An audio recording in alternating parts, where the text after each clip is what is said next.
All right, let's get into it then. Anton from V.A.G Recycle, welcome to the podcast. Thank you for having me, man. No, you're more than welcome. This one's been a long time coming, actually, I think. Yeah, We've been speaking about it for a while, right? Yeah, we've been speaking a while, man. And, you know, there will probably be people right now who, if they follow my car channel, might recognize you. Yeah. From a video we done. Yeah. When was that? Over a year. Well, it's definitely over a Was year. it over Because a of year lockdown, ago? innit? Was it Before lockdown and that. Was it? Yeah. So Bro, see, bro, my life right now is just so time's go. flying, innit? You know what? It's scary. It is scary. It's scary. It is scary. That's mad. Yeah, the R32 Turbo. R32 Turbo, the red one, right? Yeah, the red one, yeah. And people might remember, if they're very keen-eyed viewers, and I hope you all are, that you were raffling that at the end, right? Yeah. Which is what you do, right? Yeah, that's what I do now, yeah. You own V.A.G Recycle. V.A.G Recycle competitions, giving away prizes every week. Wicked. Every week, every Sunday, 8 o'clock. Okay. Yeah. Yeah, we're going to plug the hell out of this. And because hopefully so this is the tricky thing now, because we're filming this before my car has actually been announced. My RS5 has been announced. It's actually getting raffled. Yeah. But hopefully, if the world of editing and dropping the videos in the right kind of order has worked, people will now know that my car is for raffle and we're doing it through your company. We are, which I appreciate, by the way, man. No, honestly, it's my pleasure. It's wicked. And I want to go back to that day when we actually had that, and like when we first initially met, when you bought the R32 down. And that's like a reason I really wanted to get you on the channel. Like also to on the podcast channel, also to get my audience to know who the man is behind the competition company too, right? But when we got speaking on that first meeting, I realised how interesting your life had been. Yeah, it's a bit mad. Yeah, there's been trials and tribulations, and you're still going through some things. Still now, yeah. And I definitely thought there was conversations to be had, especially as we're the same age. How old are you? I'm 32. You're 32. We're exactly the same age then. Yeah. You know, you're a mixed race brother. Yeah. Yeah. So I almost feel, and it might sound weird to people who don't know, but when you're a mixed race guy, and you meet another mixed race brother, and you're kind of on the same level, we don't have to be from the same place because we ain't, you know. It's a vibe. We've kind of, we would automatically have some sort of understanding of each other's lives and perhaps a bit more of a connection than other people have. Yeah, because there's an untold struggle, isn't there? There that is. People don't you can't explain to someone that isn't mixed race. 100%. It's hard to explain. Yeah. I think it'd be hard to explain it now. But it will be, but I guarantee a mixed race person will be watching this saying, I see what you're saying. Like, you know what I'm saying? Like, you know, what interesting thing, you say if you go somewhere random, like a little village or something, and you see another black person or a mixed race person, does that nod? Yeah. Like, the struggle. Yeah. But you know what I find, right? This is quite funny. So, I don't know, this is really weird. And I don't know why I've thought this before, but have you ever been in like a small village and there's like, it's predominantly white and you see another black man and you're like, shit. Like, I thought I was the only black man in the village. I know what you're saying. Where I live now, funny enough, not right now, but just before where I have a little town near where I was, I remember seeing a similar thing. And I'd never seen anyone around. And then I saw one. Yeah. And then it turned out to be like my girlfriend's friend's dad. Oh, really? Yeah. No way. But yeah, it's weird. It's strange. And you can't really explain it. No. Some people are not going to understand what we're saying. Yeah. And a lot of people hopefully will. Hopefully will. And do you know what? I even like going a little bit further with that. I find that, and this ain't like a mixed race depression kind of starting or anything, because it's never that. Like, you know what I mean? There's perks of being mixed race. Yeah. And then of course there's his downfalls. But that's probably with everything, every colour, creed, or religion, right? It's tough, man, because you're in the middle. Literally, you're in the middle. Sometimes black men don't see you as a full black man. The older generation tend to like, you know what? They don't really like it. And then the white side of it don't like it. Yeah. It's weird. Older generation more than anything, really. What I find is, to a white man, you're black. Yeah. And to a black man, you ain't black. Yeah. So you've got to find your... It's tough, man. It's really hard to explain. It's really hard to explain because you've got to think that the generation where our parents were, you know, getting together and stuff, it was frowned upon, the black and white mixing. It was frowned, you know, it was like no dogs, no Irish, no blacks sort of era. So it's that era, and their parents are even harder. Bro, so I've had this conversation actually a few times, mostly when I'm like having a few drinks around my pals or whatever, because I've got a lot of white friends. In fact, like my circle, right, is so multicultural, I feel blessed. Do you see what I'm saying? I've grown up with everything around me, and my circle is full of all different, right? And like literally, I've got black, white, mixed race in my closest circle of like 6, if that makes sense, right? So I've had conversations about that. And going back generations, you're right. Like right now, you still sometimes, if you was to get with a white girl, let's say, and you was to go home to her parents who are traditionally both white, obviously, you almost feel that they perhaps could feel a certain way about their daughter coming home with 100 million%. You would be the black man, right? Yeah, even though you're mixed race, right? Yeah. But just imagine that 40 years ago, or even when that shit, you couldn't go home with your white all girlfriend. Done in secret. It's all done in secret. Yeah. You're right, and it was a case with like my kid's mum, same situation. It was like her dad mainly was like, do you know what I mean? Really? I still don't even know him really. I think I met him once. It just goes to show, like, you know, don't get me wrong. I think there's been massive jumps forward, but there's still there's still big problems. Yeah, I think eventually, I don't think it will die out completely, but the next generation have got a voice. Yes. And social media. Yes. It's connecting people. It's almost showing people, because going back to being this all white village, let's say. Now you've got Instagram, you've got your YouTubes, you're able to watch people, how they act and react and their banter and stuff in completely different countries, completely different creeds, and you can almost connect with it. You're like, oh, you know what? They're not so different. Yes. And there's pros and cons of social media, and as we both probably know, there's a lot of negative, but there's a lot of positive coming out of it as well. And I really do hope the racism thing we just need to all be one. Yeah, 100%. And it's easy for us to say, because we want that, so we're not judged. But there's people that don't want it. But then there's people who don't want it because they're never judged anyway. Do you see what I'm saying? It's really hard to explain, man. I'm not even going to get into the Black Lives Matter thing, but like trying to explain it to someone that isn't black, it's just impossible. It's quite hard. I can't relate to someone that's been through like sexual abuse or something, because I've never been through it. I can understand it, and you know, wow. But like I've never been through it, so I can't understand. So if you're not black, you're not going to understand, unfortunately. It's just hard to explain, isn't it? It's really hard to explain. And again, we have had different upbringings, but again, obviously both are the same kind of colour. And I don't want to sit here for a second. And you know what? I didn't even mean to start this podcast off by speaking about race or anything. It's just rolled into that. But it's a conversation, isn't it? And it's a conversation to be had. But I've grown up, and I don't feel like I've been treated badly, if that makes sense. I feel like I've had a good upbringing. But I do feel like I've been aware at times that I am perhaps different to my white counterparts, if that makes sense. You know what? I didn't really experience a lot of racism, you know. Okay. Not compared to some of my friends. Sorry, bro. Where did you grow up? So I was born in Birmingham. Okay. I lived there for about 8 years, but then I'd say I grew up in Rugby. Okay. Which is like in Warwickshire, near Coventry and that. But yeah, so I didn't really experience a lot of it growing up. I experienced most of it in my adulthood now, literally up until recently. Do you think that's because you're more aware now?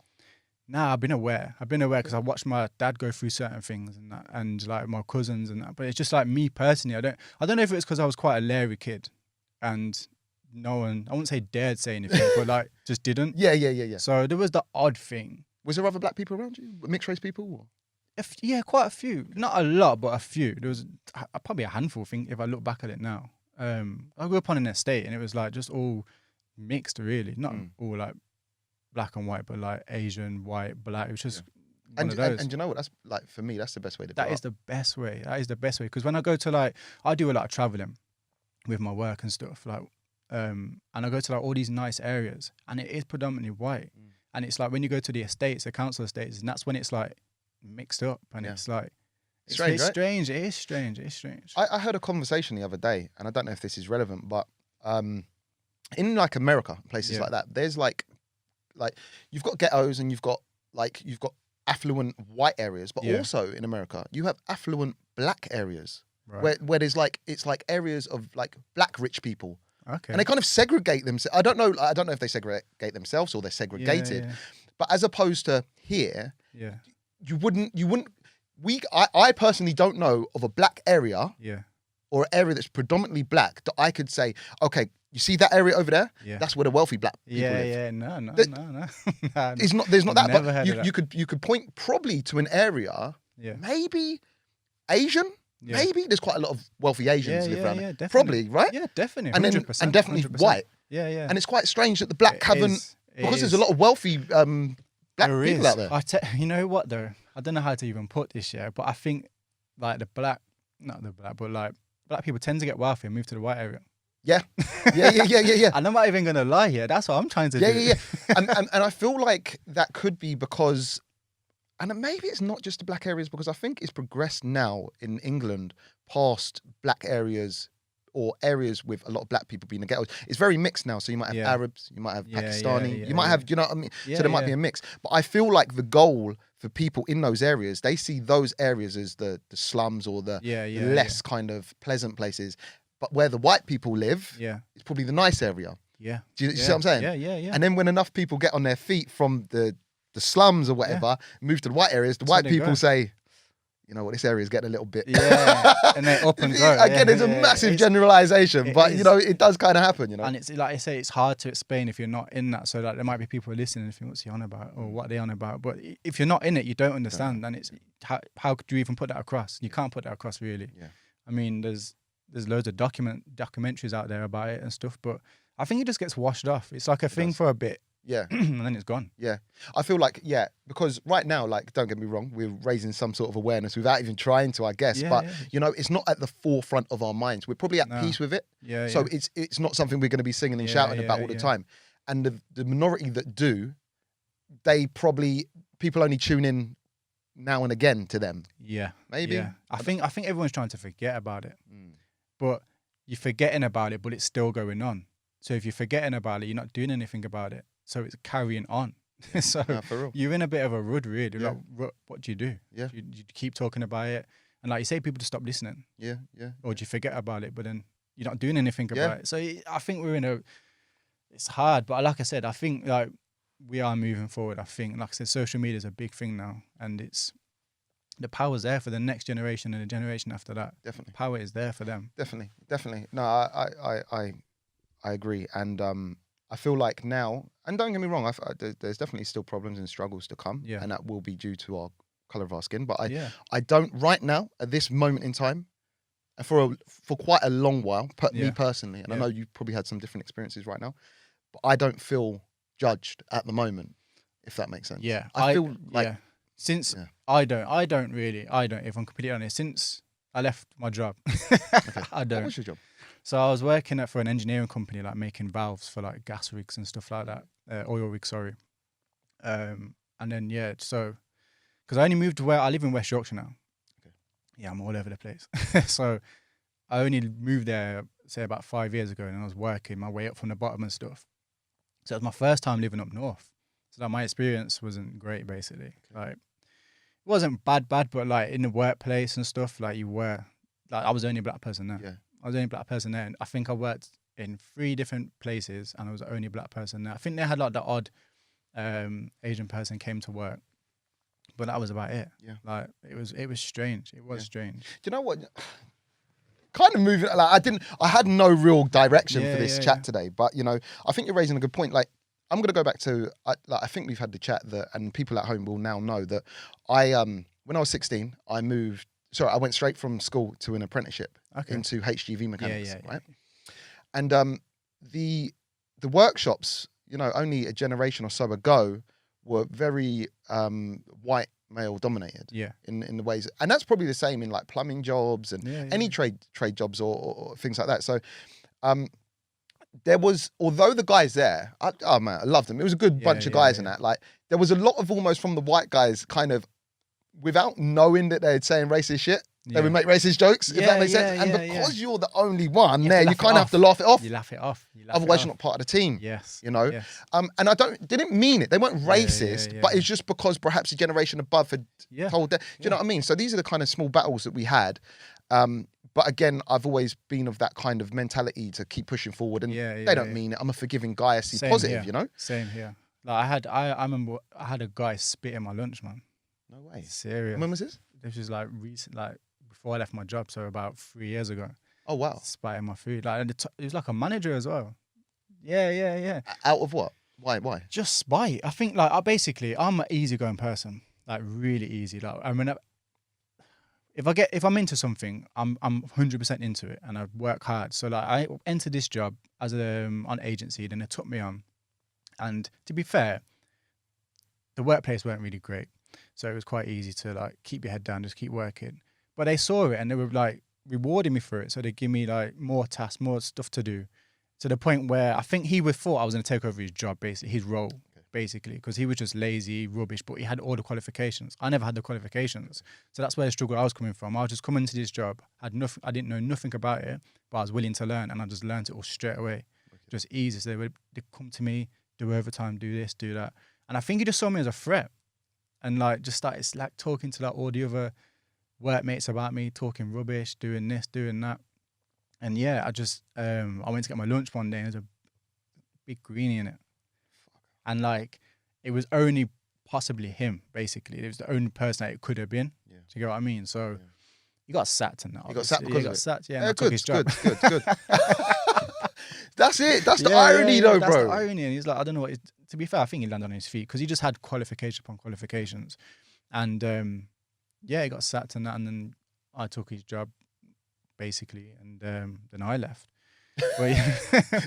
My job's done here. Yeah, it was done. That was at the point where I was like wanting to work for myself. Got you. I was doing like little things on the side anyway, and it was getting busier and busier to the point where I could just leave my job, basically. Or I couldn't. I just took the chance. Yeah. I probably shouldn't have left it when I did. But was that with the competition company? Nah, because I started off breaking cars. Okay, all right, cool. In fact, all right, so before we get into that, right? Because I know you've got a story to tell, which is really cool. Yeah. But I want to try and do it methodically. Yeah. Like with my guests, what I like to try and do is get a background on them. Just to kind of give people a gauge as to who they are, and why they are who they are. Yeah. So, like, you most importantly of this chat, I know we've kind of went straight into quite serious subjects. You know what I mean? We still got you. You know what I mean? Hopefully people are still listening because it's interesting, I think. Yeah, but you were a car guy. You know, this is the main thing. You're a proper car guy. 100%. You know what I mean? 100%, man. Yeah, love cars. Cars have kept me on the straight and narrow. That's what I'd say. Kept me out of trouble. Yeah. Kept me occupied. Even now, I'm going through stuff now, and it's giving me something to do and like take my mind off everything else that's going on. So yeah, I love cars, man. Yeah. Mainly Volkswagen Audi group, hence the name. You know what? To be honest, mainly just Mark IV Golfs. If I'm completely honest, yeah, that's kind of just. I won't say I specialise in it because there's still stuff I don't know about them. If I'm completely honest, but I think I just got a taste for them. I know them off the back of my hand, and I just run with it. I still like a big group for it, and still a big liking. Like they're like 21 years old now. Yeah. People are still modifying them. Young kids are still buying them into them. Yeah. I get messages, what can I do to my car? And people are still loving them, man. So I think a Golf it's always going to be a classic, isn't it? Because it's a Golf. It is, do you know what I mean? Or it will turn into a classic, especially the GTIs. The GTI. That's what I'm saying, man. I just took a love for them. Really. Yeah. I think, to be fair, actually, tell a lie. Before I got into the Golf share, I had a 206. I was breaking Peugeots. Oh, really? A little bit. I bet you had a pair of them coming through the door. You know what, though? It wasn't... So basically, I got into braking by accident, right? So I had a car and I wanted to modify it. I couldn't afford it. I was on my ass, basically, Couldn't afford it. So I'd have the low spec model. So the 1.1, whatever it is, And I'd want it to be like the big spec model. So when it was the 206s, I had a 1.1 and I wanted it to be like the GTI 180. Bucket seats, spoiler and all that stuff. But I couldn't afford the 180, So I wanted to make it look like a 180, but I couldn't afford the parts, innit? Yeah. So I get a bit of money together, I buy the parts here and there, and then I started buying the whole cars cheap, like modified cars, and taking the parts off that I wanted and selling the rest. So I basically got that part for free. So I was getting like free wheels, free body kit, free seats, and that's what I was doing. And then because I was like selling the parts, people started like asking me, have you got this, you got this? And then that's when it started. That's when it rolled over into like braking, basically. So I was like, I was working full time, coming home and stripping cars, and it was hard, man. It was, to be honest, doing it on my driveway. Yeah. And then obviously building cars on my driveway and stuff. So yeah, I got into braking by accident, literally by accident. That's mad. That's mad. But it shows, like, obviously, like, it's hard work and dedication. Yeah. You know, you were coming home from work. Yeah. And then going to work. You know what I mean? As in, like, you see what I'm saying? And it's tough, man. Like, it is really tough. Like, you think you got to get a car, you got to strip it down into 50 to 100 parts. You got to then list them parts. You then got to speak to 100 people. Of 90 of them are going to be time wasters. Yeah. And it's just, and you've got work, and you've got to try and fit in family life. You've got to try and think of social. Exactly. People don't understand how hard it is. Yeah. There's a hustle behind every success, and hard work. Going back to like your childhood, where do you think you found your love from of cars from? My dad, probably my dad. Yeah, so he's always had a Golf. Okay. Yeah, he ain't got one now, but I'm trying to get him to get one. Yeah, he had a Mark II Golf GTI. Oh, sick. Like, yeah, that's where literally it came from. Just remember that car. Old school stereo in it. It had a sound system in it. So I was playing my old school jungle in it. And Back then, the sound systems were a thing, innit? It was like a little bass tube thing in the boot and that. Yeah, it was 6x9s in the partial shaft and that. I just remember just like, because I didn't live with my dad. My mum and dad split when I was 2. Okay. So like I'd see him every other weekend or every weekend or whatever. So yeah, it was good times. Like I'd moved away. So like the drive from my house to his house was in the GTI and stuff like that. So yeah, but he weren't really, even though he had a GTI and it was a bit modified exhaust and lower than that, he weren't really into modifying cars or anything like that. But that got me into like the Max Power days. Okay. So I used to get the Max Power magazines, and then sometimes when he couldn't pick me up, I'd get the train. So I'd go and grab a Max Power magazine and I'm reading it down there. I'm circling things like, when I can drive, this is what I'm going to be on and stuff like that. So that's where I think that's where the French car thing came from as well, because it was predominantly, there weren't really many German cars in the Max Power. There's a lot of like Fiestas and Escorts. And I don't remember any German cars. It was the really. Saxos. Yeah, it was Saxos and the 106s. And they all had the Euro look. They were all smooth bumpers and all that. Like or they were just like the maddest body kit, 15 exhausts, all of that. Tailgate and all that. Yeah, it's mad. It was wicked, man. It was all like, so much art went into it back then. Like, you know, the body kits that they'd make and it looked proper. Like these days, you just slap on bits. They're quite generic in look and style. There's not that. There's very few companies doing this flamboyant look now. I think it's coming back a little bit though. That little wide, aggressive. Perhaps, right? But I'll be honest, I don't want Max Power body kits to come back. No. Them fiberglass. That's not my thing. Do you know what, right? So like, shout out to Cream Developments. I'm not trying to link them into like saying they're shit Max Power or anything like that. But like I say it or mention them to say that they still have, or I look at them as still a little bit more old school in the fact that they kind of seem to go above and beyond with a lot of the body kits they do, put a lot more effort into making them look different, if that makes sense. And they're still very much that customized shop. They almost give me like what they're doing now almost kind of rings a bell, or it reminds me of, you remember Pimp My Ride? Remember how they were doing they're still doing the mad colours and all that kind of shit. So I have no link to them. I don't know them to speak to, but I just see through their socials, I see they do some. I think kind of now it's more like, I think people are going for the track car look as well. There's that, and the bolt-on arches and like the big tires and stuff like Everyone that. wants to look serious now. Yeah, ready to race. Yeah. So you drive past, someone looks like they're ready to race, but when they put their foot down, it's not nothing. He's not doing anything. And it's, you know what? It's all the sleepers that are doing bits now, because you just go and buy a Golf R. Golf R, intake, exhaust. And that's duppy in half of the cars on the road. And it's just, that's it. You don't need to make it look fast, because it's fast, isn't it? Yeah, it looks all right anyway. Yeah. So it's weird. Do you know what? That's actually another conversation to be had, right? Because there is the element of now, going back to Golf Rs, that it kind of takes, because they're so effortlessly fast, easily, if that makes sense. You can easily get to good power with those and beat a lot of things. And they're so drivable because they're four-wheel drive. It takes away from the tuning aspect or having to work hard for your power. Engagement. Yeah, and definitely driver's engagement. I don't know. I'm in this predicament right now, if I'm completely honest. I've got a couple of cars that I'm building, Mark IV Golfs, big power and stuff. Sick. And I'm like, for the money that I'm putting into these cars, and the reliability that I'm going to get, I should have just bought a new car. Yeah. You know but then everyone's doing that, right? Yeah, well, that's the problem. And I still love my Mark IV Golfs. You know what I'm saying? But I've got so much money in them. I sometimes sit back and I'm just like, wow.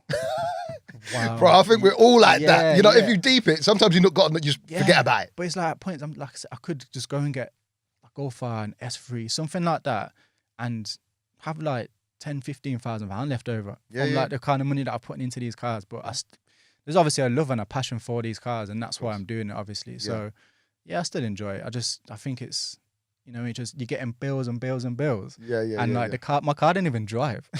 Like one of my cars, I've been building it for like 4 years, And I'm not even going to say how much I got into it, but I got a lot of money in it. Is that the twin turbo? Twin turbo, yeah. Tell us about that, because people love that. And you're coming on the channel when it's done, bro. Yeah, definitely. So basically, I'm going to cut a long story short. I have linked it in my Instagram. Like there's a highlight where I start it from the start to the finish. But basically, someone was selling a twin turbo R32 car.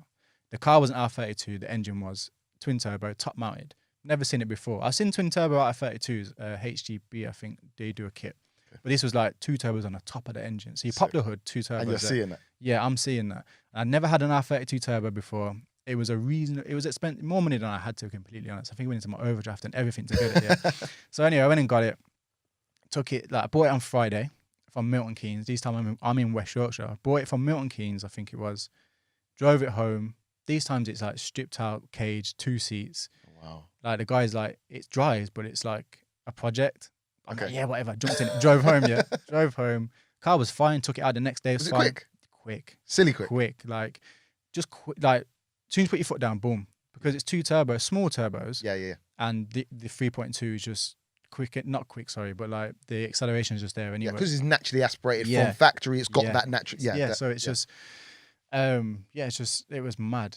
And I say it was mad. It was the fastest car I'd been in. Yeah. So like, you might have got in at that time and think, slow, isn't it? It's all relevant to what you've driven, I guess. Yeah. So like, for me, it's the quickest car I've been in. It was like double the power of the original R32. Had the turbo noises and that. So anyway, long story short, I got it. Drove it home. Next day, drove it a little bit, and then the next day I took it to Santa Pod. So I've only had the car 3 days. I've never been to. You took it straight to the strip. Never been to Santa Pod. My friend was just like, "Oh, do you want to go to Santa Pod?" I was like, "Yeah, okay." So I just went down there. That's another 2-hour drive. Drove it there. Done a few runs.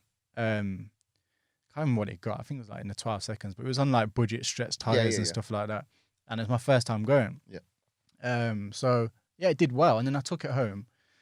And like, it was an R32 engine, twin turbo, but the car itself wasn't an R32. The shell wasn't. Got you. It had a cage in it, 2 horrible bucket seats, and I wanted to make it look like an R32. So I started like taking bits off, and then I just started finding loads of problems. Wiring was done wrong. Oil was leaking onto the manifold because it was just made at home, basically. Yeah. The lad had just, ratings to the lad, he just made it at home and it worked. You know, we did fall out a little bit because I think he got annoyed with me because I took it apart and I was asking him how to put it back together. Got you. And he was like, "You brought it now. You took it apart. Go away," sort of thing. So I understood. I weren't pestering him. It was just, he'd built the car in it, so he's going to know.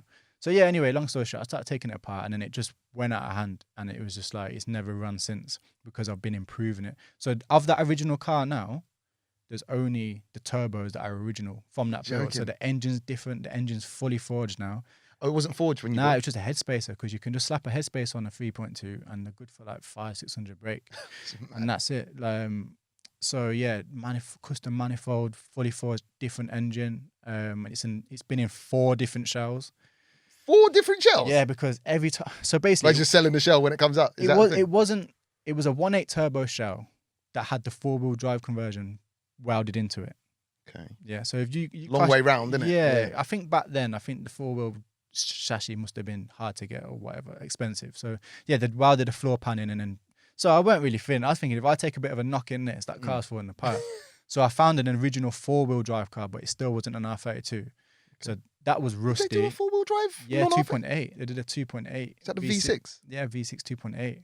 Interesting. Yeah, 4Motion. They're Oh yeah, of course, the 4Motion. Yeah. They're slow. Tell the truth, the R32 is slow. It's slow. People still talk about them now. Like, oh yeah, I'd done an R32 on the motorway. Everyone does, bro. In my Corsa. I'm like, yeah, because it's like generations apart. Yeah, but it's the what? It's the sound. It's the sound. It's the sound and the driver engagement and the feel of it.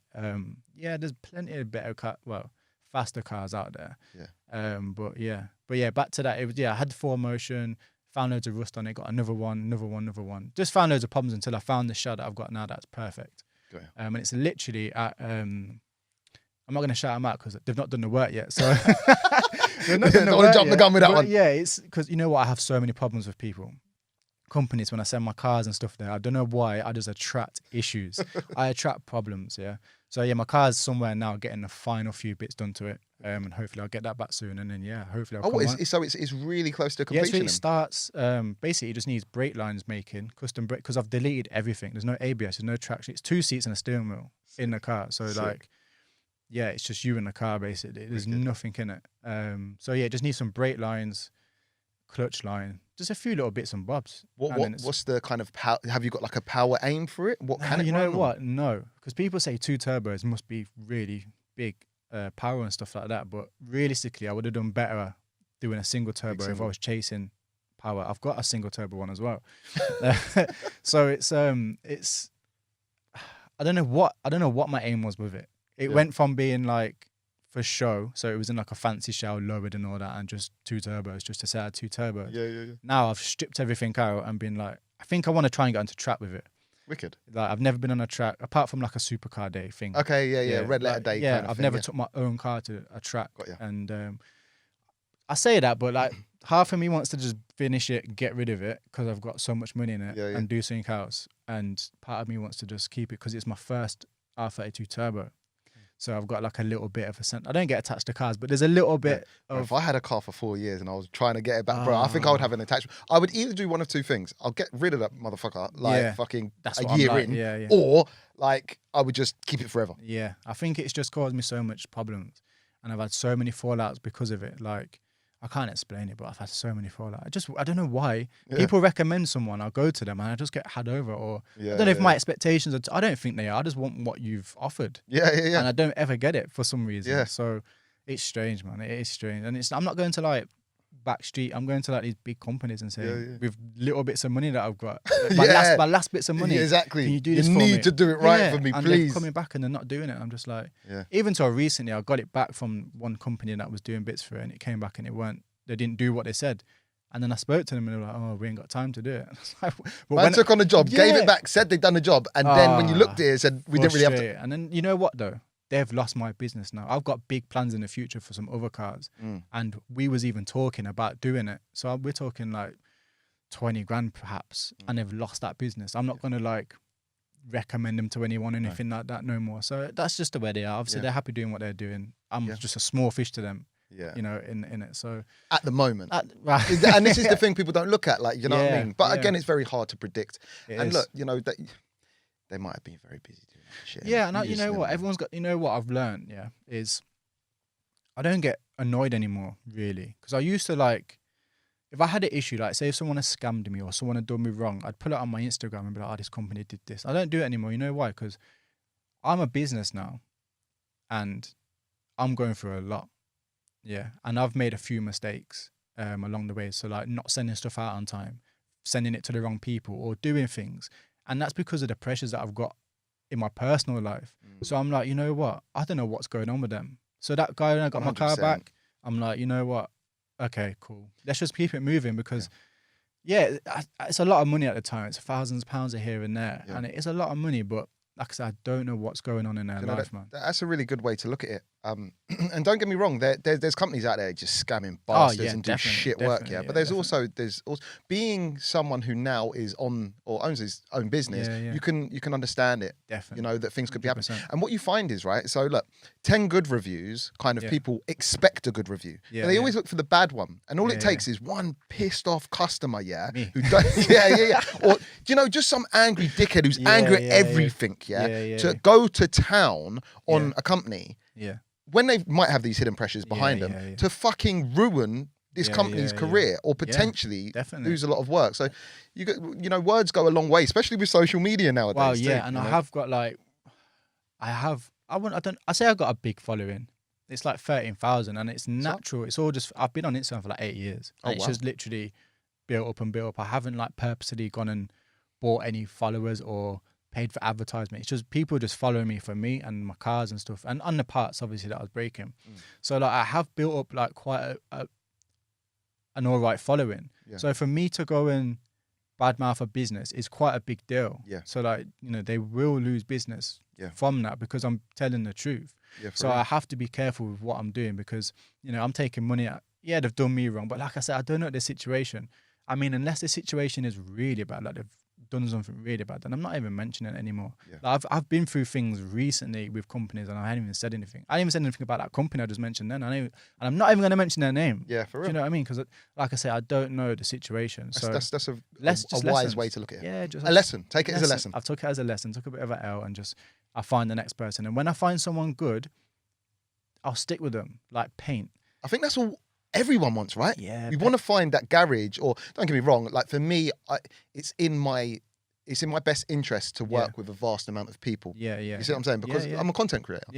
But it's still very nice to have that garage that you know You're going to go to, they're going to look after you. Yes. They treat you as a human, Yeah. and the work's good. And I've got garages like that. Shout out to yeah. Devil Developments. And also, there's other garages too. Do you see what I'm saying? But there's always that, and I think that's with the normal person too. Whatever it might be, if you know a good plumber, you want to make fucking sure you stick with him. And I always used to think it was down to money. So like, I always thought, oh, they're not listening to me because I only want a little job doing, or like, you know, you go to the biggest company, they're going to do the best job, and that's not always the case. Right. Like I went to recently, I had one of my cars painted by a big company, let's say, good painters. I said they were friends at the time, and the job was rubbish. Rubbish. And then I went to my other friend, who I should have gone to in the first place, right? Who had just started out on his own, grafting away. He hadn't got like a 40,000 spray booth or nothing. But listen, he'd done a bad boy job. Yeah, bro, because his life depends on it, right? And he's trying to build something. And he knows how picky I am. But yeah, he knows who Paul anyway. He knows who he is. But yeah, he looked after me. And yeah, and that's all I want. And I'll go back to him now. I'll recommend people to him. And people see me posting, and they're asking him for quotes and stuff. And he didn't give me I didn't ask for a discount, none of that. What's the price? Paid it. You've done a good job. So ratings, I'll put it on my Instagram. Be back next time. Yeah, and that's it. And that's how I am, and that's all I want. I just want what I would give. What I expect. But it's not always like that. It's not always like that. But yeah, I just keep it moving and just try not to get into it. And that's what it is. So basically, we mentioned at the beginning of the video, or the chat, that you've had a very kind of up and down past. Yeah. And it's a conversation that I don't know if you've had publicly before, have you? Nah, I don't think anybody knows. No. Well, you know what, yeah? I don't think any of my followers know it. And it's not because I've kept it a secret, it's just because it weren't relevant. Yeah. Like, it weren't really, especially with work, I moved up here. Yeah. Like, if that would have been out there, I don't think, like, I'd have got the jobs that I would have been in. So, I've got no qualifications. I'm not a mechanic. People think I'm a mechanic, and people message me like, oh, I've got this noise on my car. It's doing this. Do you know? I don't know. I don't know. Take it to a garage sort of thing. So yeah, I think it would have hindered me there. And then as I've become a business owner, I don't think it would have hindered me here. But it's just not been relevant. Like it's just not been. Even like some of my girlfriend, most of her family don't even know. Yeah. And I'm not even hiding it. It's just. Yeah, I mean, it's not something you want to shout and scream about, I guess. Yeah. And the thing is, we've all went through things in the past that don't define us as people now. Yeah. You know, 100%. It's how you bounce back from things that have happened in the past that kind of obviously defines you, I guess. Yeah, you know. Yeah. So with that, I wanted to move on to something that we actually spoke about the first time I ever met you. That made me think this could be a good conversation, Pete. Piece, if you ever did want to speak about it. Yeah. And do you want to talk us through, like, you know, everything that happened perhaps in your life and what you were going through, building up to what happened? If that makes sense. Yeah, definitely. You know? So, wow, where do I start? I'll try and keep it like as short as possible, but here. Yeah. So, I grew up in Birmingham. I was born in Birmingham. Mum and dad split up when I was 2, and then my mum found a new partner when I was about 5. Mm-hmm. Had another kid, my brother, obviously, and her partner at the time was quite a violent person. Okay. So he used to like hit my mum, used to hit me and stuff.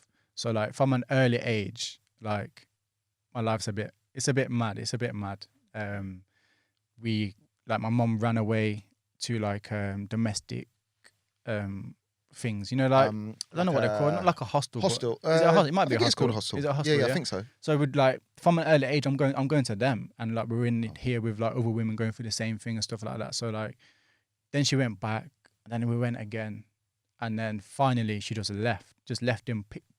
We just packed our stuff and we just went when I was like 8. Is that when you moved to Rugby? Yeah, that's when we moved to Rugby, and that's because that's where her family is. Got you. So like my like black side of the family is in Birmingham, and then like my white side is in Rugby. So we went to Rugby. We had to go into some like secure place where, you know, it's like an emergency, because we just left. Yeah, literally just left and then fled there, and we went to this hostel. So yeah, we were in there for a couple of days. Then we got some like accommodation, and then we got moved on to an estate, like council housing, and that's where I say I grew up on the council estate. Yeah. So from the get-go, It's an estate. It's a bit. Was there them kind of influence? Any kind of estate has the same kind of influences around it. And Quite a lot of badness going on. You don't realize at the time because you're just in it. It is what it is. So you this don't is know. Life. It's normal. This is life. This is normal. People are not working, but they've got loads of money. That's normal. You know, like things are happening, and this is normal. So, short, not very long after moving there, my mum got with someone who was connected, like in the streets. So, like, it was a big name basically, doing wrong things. But he was like, he's my his family, he's my stepdad. He brought me up because at this point, my dad's in and out of my life. Like I said before, he was coming up weekends, then it was like every other weekend, then it was like once a month, and it just kind of faded out. Like he'd got a wife now, and he had other kids, and it was what it was, isn't it? He tried to do his little thing, but it was a mixture. I was kind of off the rails anyway, so like I didn't really want to speak to him and stuff like that. But I guess he could have done more. But we speak now, we're on great terms now, and you know we both realise, isn't it? So I'm just on the estate. My stepdad has got a bit of a name, and I'm just around just badness all the time, badness, doing stuff that I shouldn't have been doing, at school, just misbehaving. When I'm at school, teachers are telling me you're going to jail. You are. Oh, really? Yeah, so literally. You see, when I was at school, I was naughty, but in the way that I weren't always getting in fights, but I was that guy who would sit in lesson and not do work. Yeah, that I was would me. make people laugh. I was a class clown, bro, pretty much. That was me. That was me. I weren't interested in school at all. And I think it was like a mixture of problems that were going on at home and just not wanting to be there. I didn't feel like I fitted in, sort of thing. But like from an early age, like teachers telling me like you're going to jail, you know, you don't book your teachers ideas. Actually fucking teachers saying telling me this, like I hate when teachers have to fucking put their oar in, because that kind of shit sticks with you, man. That can be a self-fulfilling prophecy, like if they. And I didn't realize till I was older that that kind of like, you know, you're getting that drilled in your head. Like even other people around me saying, oh, you know, you don't behave, you're going to jail and stuff like that. Just like I'm thinking, okay. Because do you know what? Funny enough, like sorry to butt in, but like do you see, like when I was younger, when I was like, let's say high school, if you're going to jail, you must be a bit of a bad man. And you know what? A bad man gets respect. They do. And gal. You see what I'm saying? They do. When some man tells you like I'm going, like it's almost like a thing to say, I'm going to jail. I'm not like. But you know what though? It wasn't as much as an estate it was. I only knew of a few people that had been to jail, so I hadn't really spoken to anyone that had been to jail, or I never had anyone telling me to go down this path, because if you go down that path, it's bad. I was just allowed to do what I want, and because like I said, I had a bit of a name, I was getting away with what I wanted on the estate. So I was just doing whatever I wanted and with no consequences. And then it led to getting into trouble with the police, because, you know, you can do certain things on the estate, but, you know, you're doing things that are illegal. The police will come in, basically. So it got stupid things like driving. Okay. What was your first offence? Do you remember? Driving. So you know him as a petrol head. Yeah, so I think it was either driving or mopeds, something like, you know, driving when I shouldn't have been. I was like 15, 15, driving on mopeds and stuff like that, taking chases and stuff like that. So, I was just like, there was no limits. I was out of the group, I was just that ruthless one, like that. And not in a nasty way, because I had respect for my elders. I knew I was just like a chance taker. So if someone said, let's do this, I'm doing it. Yeah. Like, nothing else to do, let's do this. Yes, I'm on it. Yeah, and that was me, or I was the one pushing to do it. Yeah. You know, it was, I was just didn't care. Just didn't care. And like I said, it was a mixture of things of just from being brought up. And it's funny because my dad, he's like a law-abiding, straight down the line man. Okay. You know what I mean? But it's my mum. She's straight as well, but like she's the one that's had my brother's dad, who was violent and stuff. She didn't know that, obviously. And then it was her that met this next brother who was, you know, doing what he was doing. So, like, no, he couldn't say anything. She couldn't say anything about the naughty stuff I was doing, because how can you say anything? Exactly. Yeah. And then, so I was just getting into trouble upon trouble. And then it just started getting worse. And basically I was doing lots of things. So like driving, getting into fights and stuff like that. And I was getting arrested, but I kept getting bail. And like, I don't know the system at this point. I'm just doing something naughty, getting arrested, and then they're letting me out. Yeah. So you're thinking it's like no consequences. Yeah. So I'm thinking, I didn't know about busing case, so to speak, or whatever. It was just, I'm thinking I'm scot-free here. I've done this. They're not gonna catch me, or well, they've caught me, but they're not going to be able to prove it was me or whatever. So so it just kept like escalating into bigger things, to like I said, fighting. driving to the point where I drove into a police car.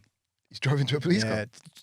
I was in a, I was in a car in a like cinema like car park, and then like come down to block the road, and I just drove into them. So I was actually trying to go around them, but they moved in your way. I just hit the car and then ran out. Like I jumped. It's not even funny. It's funny, but it's not. Yeah, I jumped out the car. Yeah, and I was trying to get away. I jumped in a river. Okay. Yeah, it's like September, something like that. Yeah. Oh no. Cold at night time. Jumped in the river. Helicopters, police dogs. Oh, you're hiding in the river? Yeah. Police dogs come, found it. I'm just in the back of the thing, freezing, soaking wet. Just. You know what? Sorry, right? Sorry to butt in, right? I just had a flashback of one of the funniest things I've ever been involved in. Oh my God. I want to give a shout out to my boy Sammy here too. I'll mention his name, yeah? So I've got a boy Sammy. It's a bit of a shame actually. We were really I still class him as one of my best friends. We haven't spoke for about a year, which is a shame. But he's doing his thing. I've got a friend like that, I tell you. Yeah. But when we link up, it's still that. Yeah. So, but back in the day, so he was that guy who always had a car, be a banger, whatever. Yeah. But he'd drive without insurance. Yeah, it was legitimate. He had bought it, whatever. Yeah. And these times now, I remember we were 18 and he didn't used to drink. So he would used to drive and we would drink or whatever. So he was the designated driver. And he had this Peugeot 205, right? But it was like the 1.1 dead one, yeah? So he was like 18. And he had no insurance on it, yeah? Right. And I remember he was driving through Harrow because I'm a Harrow boy, right? Yeah. And we were going up to Watford because there's like loads of clubs in Watford and all that, like kind of like a strip of clubs and that. So that was the haunt. That's where we went. And we must have been 5 up in this little fucking hatchback, right? No tints on it, nothing. It looked bog standard. It looked stolen when you see us in it, yeah? And we're driving it now. And I remember, so we're driving down the main road, yeah? And as we're driving down the main road, it was nighttime now, so it must have been about 8, 9 o'clock or whatever. And as we're driving down the main road, it's like a T kind of, like a road kind of meets it. Yeah. Feds coming down, yeah? And as the feds are coming down the road, everyone in the car just looked at the fed, and all the feds had just looked at everyone looking at And now he hasn't got insurance, right? It's not the biggest thing in the world, but we're thinking, shit, like, you know what I mean? We're trying to go out, like, you know what I mean? And he's like, oh shit, Like he over panics. Yeah. So then we're on the main road, he does a bait, busts a left, cuts his speed bumps. We're flying over the speed bumps now, And I'm thinking, oh shit. Next thing you see, the feds swing down the road, didn't it, Now we're in a fucking chase, So he's going. And what happens is the feds, like, I think we took another right and they didn't take the right as quick as, like, so we had like maybe, I don't know, like we turned the corner 10 seconds before them. Yeah. But what my mate's done is he's slowed down, opened the door, the car's still going, jumped out the car, Bro, man's went rolling down the road, but the car's still moving. So he went rolling down the road, but we've passed him, So there's no driver in the car. And then we've seen him chip past the car as we're still rolling, And then, like, I can't remember who was in the front. But anyway, I want to say it was me, but I don't think it was me. We've pulled up the handbrake and the feds screwed up, come back to the car, and no one's in the driver's seat, but they've seen it rolling, And they're like, what? Like, what happened? And next thing they've clocked, he's just ducked off around the corner or whatever. And he had the same thing. He hid in someone's back garden all night and that got caught. The helicopter was out. And when the police caught him eventually, there's like, we've never seen someone jump out of a fucking moving car, and run from feds, because they ain't got insurance. Yeah, that's a. Do you see what I'm saying, bro? It was it was the funniest thing ever. And when it was like, who was he? He was like, I don't know. Yeah. Just offered. We seen him around the area a couple of times. He offered us a lift, didn't it? Like, you know what I mean? Like, so it was like, you know what? I think back then as well, we just got to like, no insurance. They were just like. Left the car there and said, bro, back then it was a producer, I think. Yeah. You could just pattern something up and come. Man hopped out of a moving car, risked his life, and done the police chase thing, bro. I think he got like 3 points or 6 points. I can't remember, but it was minor. But sorry, back to your story. A few scratches. Yeah, definitely. That's mad. But yeah, like just getting into, like I said, just kept like spilling over into more and more things. Getting into fights now. Got arrested for like 2 Section 18s.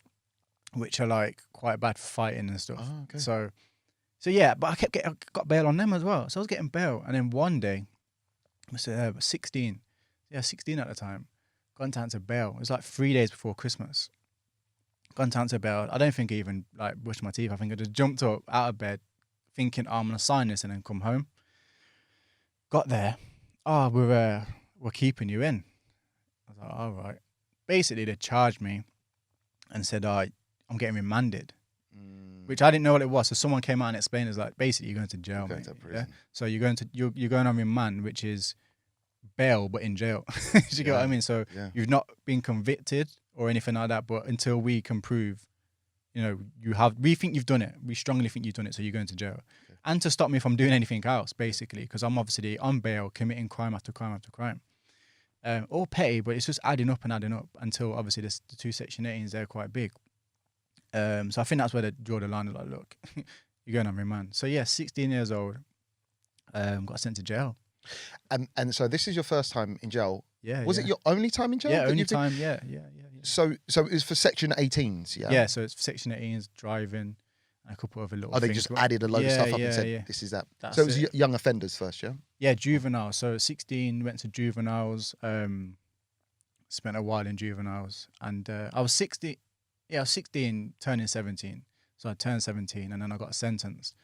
Now that's what's mad about the sentence, right? So this is where it kind of, I don't want to bring race into it, but you can kind of, the area that I was in, Rugby, was predominantly white, and it's within Warwickshire, which is strict. So if I was in Birmingham and doing what I'd done, I'd have got a little bit of time, basically. But because where I was, and it was like seen as like quite a big thing, like, we don't see this kind of shit around. This, like, what the hell's going on? I was just like a loose cannon, basically. They were like, yeah. So basically, I went for sentencing, and they give me 10 years. 10 years twice. Yeah. Yeah, so like 10 years, and then like some 6 months and stuff like that. But they were running like, I don't know. Concurrent. Is it so concurrent? They run side by side? Yeah, so the biggest one I got was 10 years, basically. So, yeah, so I was like 17 at the time when I got sentenced to 10 years, yeah. Talk us through the emotions. Hang on, in fact, let's take it back a little bit. Yeah. What you done kind of, what should have a normal sentence been for that? Or is that a normal sentence? I'll tell you exactly what I should have got, because my Cody got the same sentence. He was on the same charges, and he got 5 years, do 2.5. So that's kind of what it should have been, basically. But the situation is, like, with one of the offences, there was like 4 of us involved. But only 2 of us got caught. Okay. Now they're saying that I was like the main instigator because they didn't know who the other 2 were, and I didn't tell them who the other 2 were. So they were like, "Well, you're taking the full front of it." So like I got into trouble for all of it, basically. So you literally just said you kept stum. You didn't say nothing. Yeah, kept quiet. Wow. Didn't say anything. Like, no, I don't think any apart from the lads who did it. No one knows who they were. I've never ever said anything. Wow. So yeah, I just got the full front of it, basically, because that's how I grew up. I grew up on the estate from a young age, and it was like, you keep your mouth shut. Yeah. Basically, you don't. You're doing these things. If you get caught, that's on you. Yeah. You don't tell. You don't tell on people. It's mad that, but it's kind of crazy, isn't it? It's kind of it's the code, I guess, if you're in that lifestyle. Yeah, it is. And it's like, and to be fair, it wasn't even like, I was 16. Yeah, it wasn't even like a life of crime, or so to speak. It was just me doing stupid things, getting into trouble. So yeah, so they give me 10 years. But what was mad about it is, like, I came back to jail. So obviously I was in remand, got sentenced, come back to the jail. And I was trying to like work out my release date. Because I'd done like 7 months on remand. So you take that off, 10 years, I'm thinking half of that, such and such. So anyway, I never had a release date. Okay, so okay. Yeah, never had no release date. So on the computer, everyone can see their release date, and you're getting out on such and such day. I never had one. Mine just said 99 years. 99 years, yeah. So remember, I'm 17, yeah. I'm thinking, what? This is a bit mad. What's going through your head? What? So we've sent 10 years, right? Yeah, if I was 17, see, around the age of 17, I couldn't wait to get into clubs, get the galley and all that, bro. It was such a big thing, right? And this is at 17. That's when your life kind of is beginning, because you've left school and you find yourself kind of at that age. Yeah. To take a hit like that, or to be sentenced, to be given that information, and this is what you're going to be doing for your next 10 years. How did that feel? How do you take that? It was like, I don't even know. It was mad. And I don't think it ever truly registered, Yeah. I don't think I'd ever sat down and just been like, rah. Like, bro, that's mad too. Your first sentence. Yeah. 10. You know what? Juveniles was quite active. Okay. Like, there was a lot of people like me in there. So it was active. I mean, it was like imagine a youth club full of the most. Imagine a place full of class clowns. Okay. Yeah. Okay. Cool. But like doing dumb shit. Yeah. So it kind of went quick because it was a lot of time it was joke. Everyone just cracking jokes and just whatever and just so you don't really take it seriously. So that kind of time flew. But yeah, getting a sense, I don't even know. But what hit me is when I got spoke to my solicitors. So they were trying to explain the sentence to me, right? So they were saying, you've got 10 years, you're half that. But when the 5 years come, you don't get out. You have a parole. Yeah. So I was sentenced to something called IPP, which is imprisonment for public protection. Wow. Yeah. And this was a new thing that had just come out around the time that I was getting sentenced. So judges were just dashing it out. So basically what it meant was, what it should have been for is you go to jail, you behave, you get out. Okay. Yeah. But what was happening is that they want you to do like these certain courses, but the courses were just full up and overbooked and stuff like that. So we're giving this IPP to people on like 12-month sentences and 2-year sentences. So when the parole came around, they weren't getting out because they hadn't done the courses. Wow. Yeah. So like, it was mad. So yeah, they gave me IPP base. So my solicitor was saying, look, keep your head down, do you 5 years. At the 5 years, you'll get a parole, you'll get out. Through that 5 years, I'm not hearing of anyone getting out on that day. Really? No one's getting out. And is this through people kind of not, just keeping calm, keeping cool, or is this people, no one's getting out because they're kind of being a bit lively? Nah, this is the system. Okay. This is so these people are keeping their heads down and majority, I say like 99% of them were. Obviously you got the odd ones that weren't, but the sentence was so bad, this IPP thing, that they scrapped it now. Don't even exist now. It don't exist now? Don't even exist, because that's how it was like. I think the European courts ruled it as like inhumane, because they were giving this sentence to people saying, oh yeah, you do this tariff, but people weren't getting out. There's people still doing like I said, 12 months, 2 years, and they've done 5-6 years.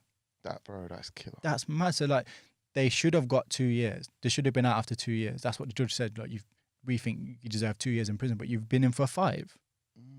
That is crazy, isn't it? Man, it was. So I kept my head down anyway. I few little altercations and stuff like that, but majority of it I kept my head down, and it got to the 5 years, and they were like, "Nah, you're not coming out." Wow. So like, just like that. So just like that. Obviously, like the build up to those 5 years, I can imagine the last like 6 months or the last weeks leading to that. Yeah. Did you strongly feel that this is it? I've done my time and I'm getting out, or were you still very like, I don't know if I'm gonna get out? I thought I was getting out, apart from something that happened while I was in there, which I'll probably touch on, to do with my kid's mum. Okay. So apart from that, which I didn't think was bad, I thought I was getting out. But I hadn't done this certain course that they wanted me to do. Because basically, right, I'd done all these crimes, but I wasn't a hardcore criminal. I was just a kid that was just silly. Yeah. Just a silly kid, basically. Almost a phase. You were going through a phase and you got caught. Just like literally just a messed up kid, so I'm getting assessed for these courses, and the people are just like, no, you don't need to do this. But then I was going to my offender manager, and she was like, you need to do them courses or you're not getting out. And so there's a back and forth, like they're saying you don't need to do it, she's saying you need to do it. Basically just wanted me to tick boxes. So when I went for parole, they were like, you haven't done this course. So I was like, well, I've been told I don't need to, and I've been assessed as I can't, so it's impossible for me to do that. Oh well, you come back in 2 years. Come back in 2 years, and then we'll think about giving you open jail. Wow. Yeah. So what was the DCAT? What was the category you were in? I was on Cat C. Cat C. Which is not really that bad. It's like semi-open, but I'd never been out. I was just in jail. Is the DCAT the open DCAT? one? Yeah. DCAT's where you go open jail. So they were saying do another 2 years, then go open jail. So they were saying 7. Basically, But bear in mind, these parole dates are all behind anyway. Bro, they're just throwing years around. Like this ain't your life. Yeah. Have another 2 years. Yeah. But that's what they're doing to people. Like, I think there's people still in there now on it because it's been impossible to get out, even though their sentences don't exist no more. So anyway, they told me come back in 2 years. I appealed it because I'm like, listen, I've been told through the whole of this to keep my head down, and you would let me out, So I appealed it. It took a year to appeal it. So it took a whole year. You know what? I blame inexperience, but like a lot of it was to do with my solicitors. Like I didn't know nothing about the legal system. When I got done for what I got done for, I had what's it called when you get free solicitors? Oh, legal aid. Yeah, legal legal aid. aid. So I had them. You know, they're all friends with prosecution and stuff. So they're just, oh yeah, just give this lad whatever. So yeah. Anyway, it took a year for me to get my appeal, which I got. So I ended up doing 6 years in jail. Wow. So I literally did I left school, went to jail basically. Did like a few months out of school and then went to jail. So 16 and I came out 21, just before my 22nd. Okay. So I did all that period in jail. So like no 18th birthday, no 21st birthday, no driving license, no clubbing like you were saying earlier, none of that. It was literally, I had a bit of a lively kidhood. Yeah. And then gone. Jail. So talk us through getting out and how that affected your kind of obviously trying to get back. Just 6 years is a long time to be disconnected from the world. It is. And it's like I come out on a huge license as well. So it was strange because I came out, and like the people that I'd used to associate with before hadn't changed. Yeah. Still doing the madness. Still doing dumb shit. Like not doing anything basically. So I've come out and I was just like, so I'd met someone in jail as well, which I'll get into in a bit. But so that she was like, "Oh, come and do the family thing," kind of thing. So like when I came, I had to go into a hostel. So I was in a hostel for 3 months. Okay. Might have been even longer than that. And then when I was out of that, I was allowed into a Hertz. But through that, I'd like found a job, just like some warehouse, £7, 5p an hour sort of thing. No, I was adamant to never, ever, ever go back to jail. Wicked. It was like, nah, it was not for me. Like while I was in there, I was seeing people I was quite lucky where the only thing that happened to me is my dog passed away while I was in jail. But people were losing their mums, their dads, their granddads, like it was just, I was seeing people having their visits with kids. Yeah. Like they had kids I was like, this ain't for me. And jail wasn't for me anyway. You get some people, and I've had conversations with other people that, they go into jail and they come out thinking, I've just learned more ways to scheme. That's what I did. Yeah. But I didn't do that. But like while I was in there, I didn't know about like Class A drugs. I didn't know about securical boxes. I didn't know about fraud. I didn't know about all these sort of things. I was meeting all these people. And like it would have been easy for me to come out and do some other stupidness, basically. The one good thing about when I came out is I was banned from my area. You were banned from the area? Yeah, I couldn't go back to my area. Ever? Yeah, like I couldn't go back. Like on the license? Yeah, on the license. So I couldn't go back to certain parts, which was basically the whole of it, like the town, this area, this area. So basically, there was just no point in going back. But my mum still lived there. So I couldn't go back to my mum. So I had nowhere to go. So I was in the hostel, and then when I left the hostel, I moved in, well, we got a place together with this woman that I'd met. Yeah. And, got my driving license, got a job, and just set about like keeping my head down basically. Yeah. And then that's where I got into cars. So like I think even just before I came out, I think I got a Mark 4 Golf, and she was driving it. Okay. And I think she crashed it, and that's when I got a 206. Okay. So that's where like I was a new driver. Yeah, no claims, none of that, and I never had no money. I was broke. I've been in jail from 16. I'd never had money. Do you know what I mean? So, but I wanted to modify my cars because I still had that. While I was in jail, I was still reading like the fast cars and magazines, and all the magazines. So I still had a passion for it, even though I'd never ever modified a car or anything. I never really owned a car properly. So yeah, that's where my love of cars started coming from basically. So I bought a car, started doing bits to it. Like I said, I had no money, so I had to save up to buy the part. And then when I saved up a lot, I'd buy the whole car. That's where it came from. That's how it literally started. Yeah. But the whole jail thing was just, what, I look at it now. I believe I needed to go to jail. 100% needed to go to jail because I was just loose. I was just being stupid. And I think if hadn't I gone to jail, it would have been a lot worse. Like a lot of people that I grew up with, like, are on big sentences now, and a couple of them are dead. So, the area that I used to live in now is really bad. It's filled with guns and knives and stuff, where when I was younger, it wasn't like that. Yeah. It was just fighting. Yeah. Like there was knives and guns around, but that was like the older generation, and it very, very rarely occurred. Of course. Yeah. So But now it's like a regular occurrence. I'm hearing this, that's happened, that's happened, and I'm just like, wow, like it's really, really serious now. And I just knew that. I just had to change, basically. I feel like, and again, this might be a contradiction, and people like might just think I'm just a bit cliche or whatever. But I really, honestly believe that everything that happens for a reason. Yeah, you might have got sent to jail because the next week, if you didn't, you could have been fucking dead 100%. somehow. I'm a strong believer in that as well. Everything happens for a reason. Like, I don't care what anyone says. 100%. Even written, being here bro. today, it's all written. Like, you know what I mean? It's that has happened to allow you to succeed now. Yeah. And if you don't succeed now, well, that's happened because it's going to allow you to succeed. Everything that happens is... Even meeting you. Like, when I met you, I said I believed in that because I was trying to talk to someone else, and then blah, blah, blah. Then I contacted you. I just got the vibe from you straight away. Like, this is the person I need to speak to and go and see. You know what I mean? And I said that to her, and I mate. I think we spoke for like 2 hours before we even started doing anything. I remember, and that's why it's so relevant. And it was like everything. I don't think I would have had that bond with the other people that I was trying to approach at the time to like review my car and stuff like that. And so like them doing me, like, I'm not even gonna get into it yet, but I approached a couple of people and it went sour, you know, just for silly reasons.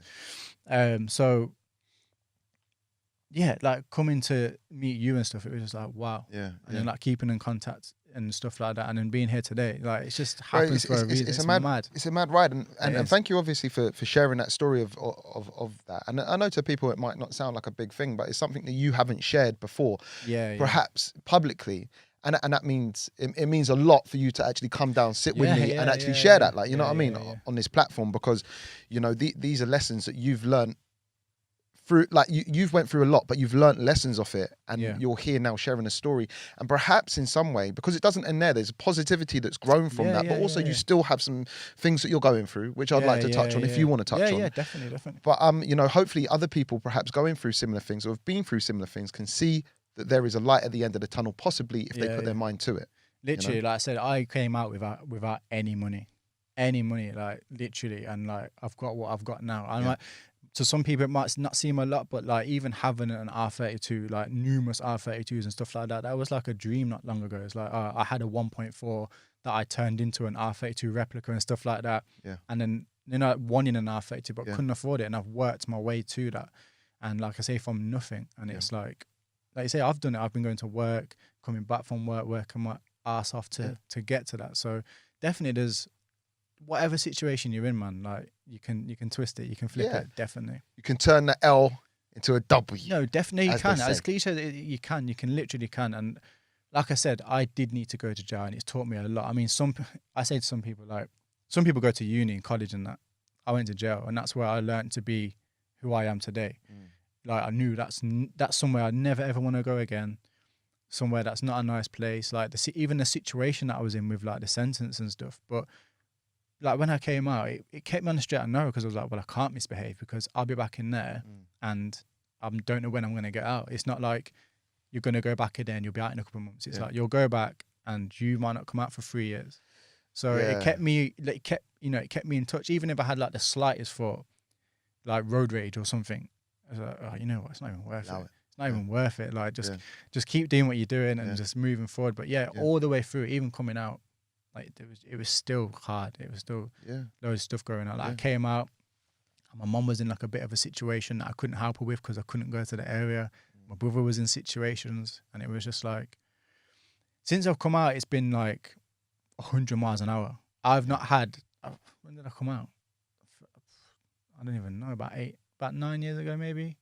About 9 years, and literally, I've not had a day to sit back and be like, literally. But that's probably testament to the hard work that's went into where you are now with the business. And I think that's quite a good segue to talk about the business, obviously, because you know we've teamed up in this. And you know, bro, I could have. And I'm not even like saying I want you to be thankful, because this is not that yet. But I'm just saying, so people can gauge what I'm trying to say is, I could have reached out to big raffle companies. Definitely. And said, look, 100%. This, that. And they know that the car's probably going to sell itself, because I have quite a big platform already. But after having a talk to you and you opening up to me about who you were, what you've went through, and what you're trying to grow and what you've achieved, like through hard work. I thought, nah. I thought, nah, they don't need the airtime. Let me help out a brother who's went through similar things to me. And who I think is a real guy. Do you see what I'm saying? Listen, a real hard worker. I said to you before, I was like, I knew when we spoke about it, I was like, I knew you could do that. And the fact that you've come to me, it was just like a blessing. It's a blessing that the problem with me, I'm not a beggy person. No. So I won't go and approach people and be like, oh, can you do this? Can we do this? I don't ask for nothing for free. I pay for even the things that I give away, right? I pay full price. I don't get no discount because I'm supporting like the people I get them from.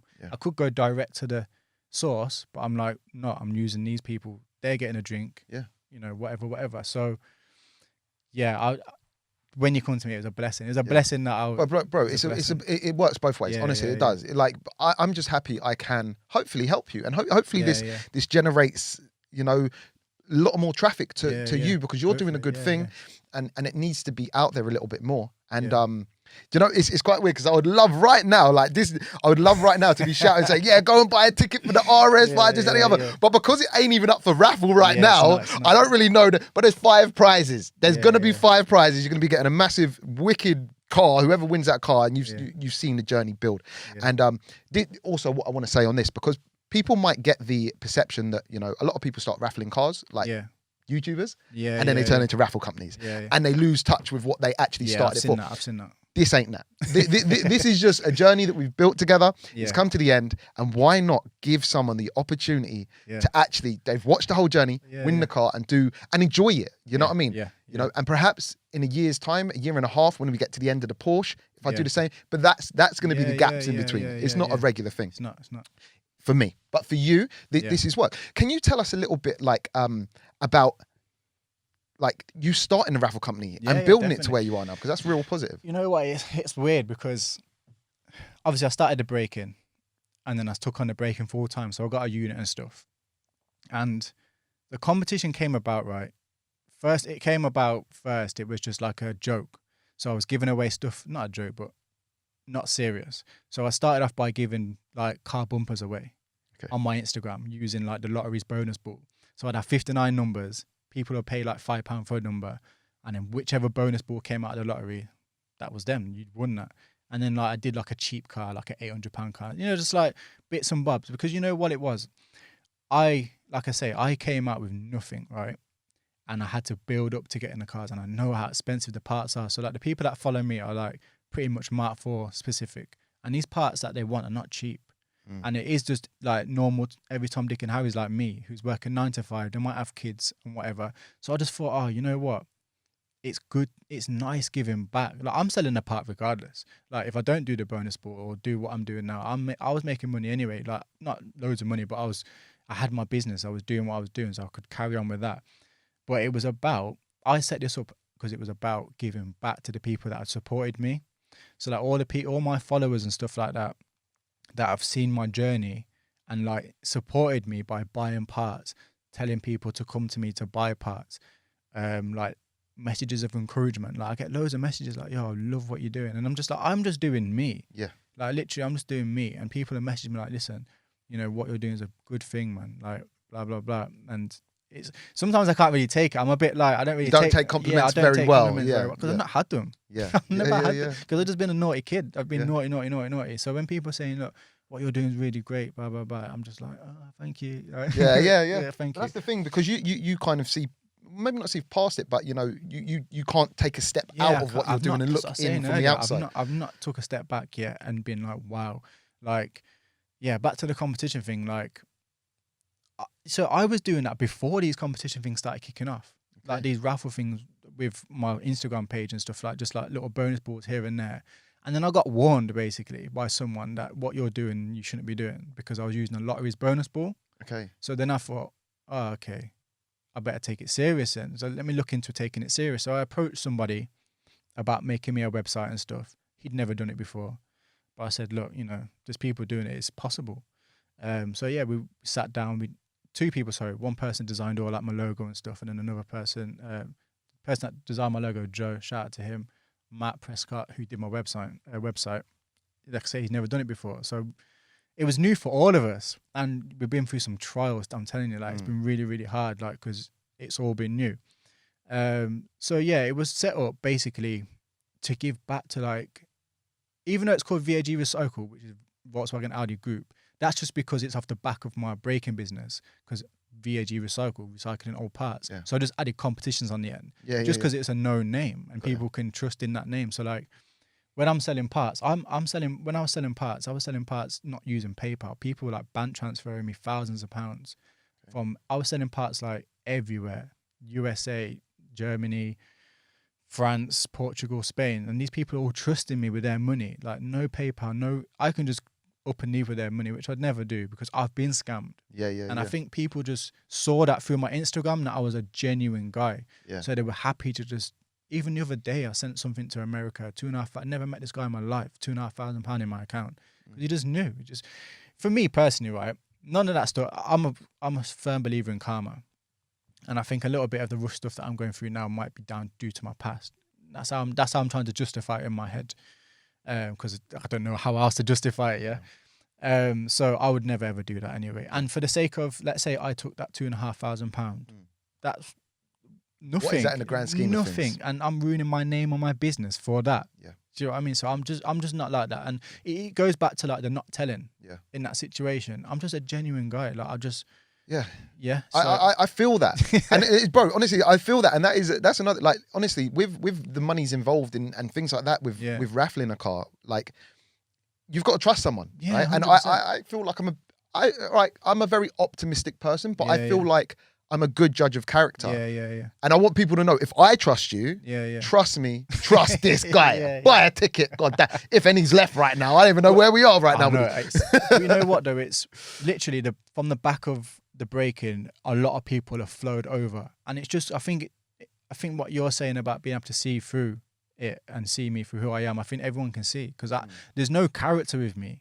Like I've started watching a lot of YouTube and stuff like that. I've seen a lot of people on Instagram who just fake, and like they have to put on this act. Persona. And it's like behind closed doors, that's not them. Like with me, this is me. You'll see me if I'm having a good day. You'll see me if I'm having a bad day.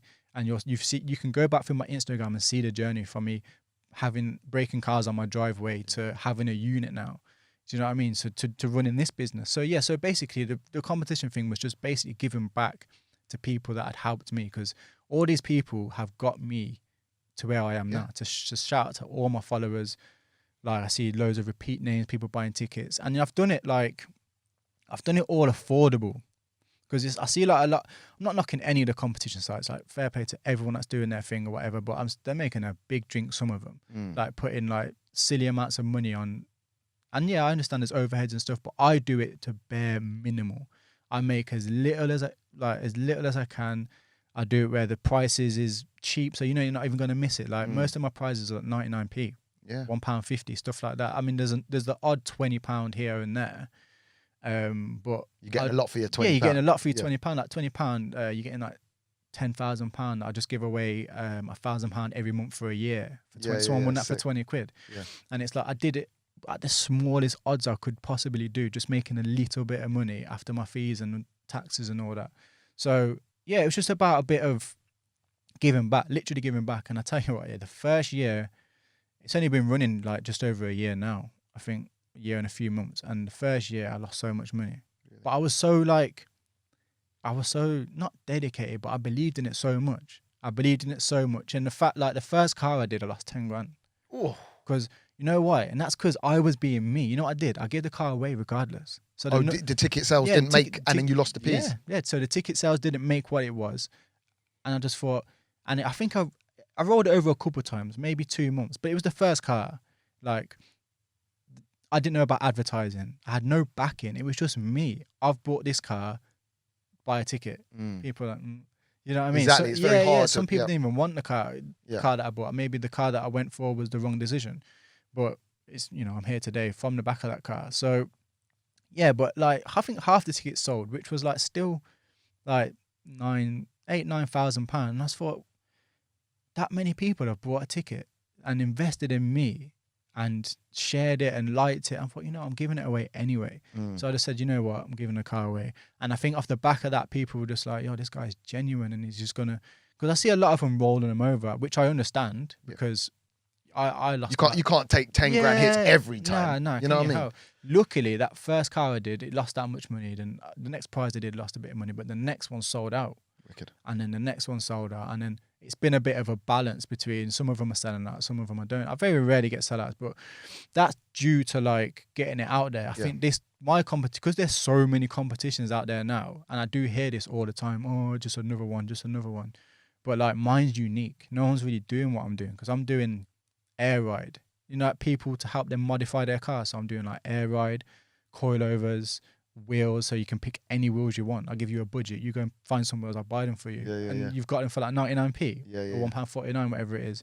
Air ride for like £5. Yeah. And the air ride comes with £1,000, so you can upgrade your suspension and all that stuff. So I'm doing it literally for the modified community and the people, basically people that were in my situation back then, you know, where they couldn't afford it, but they can afford a little pound here and there. Yeah.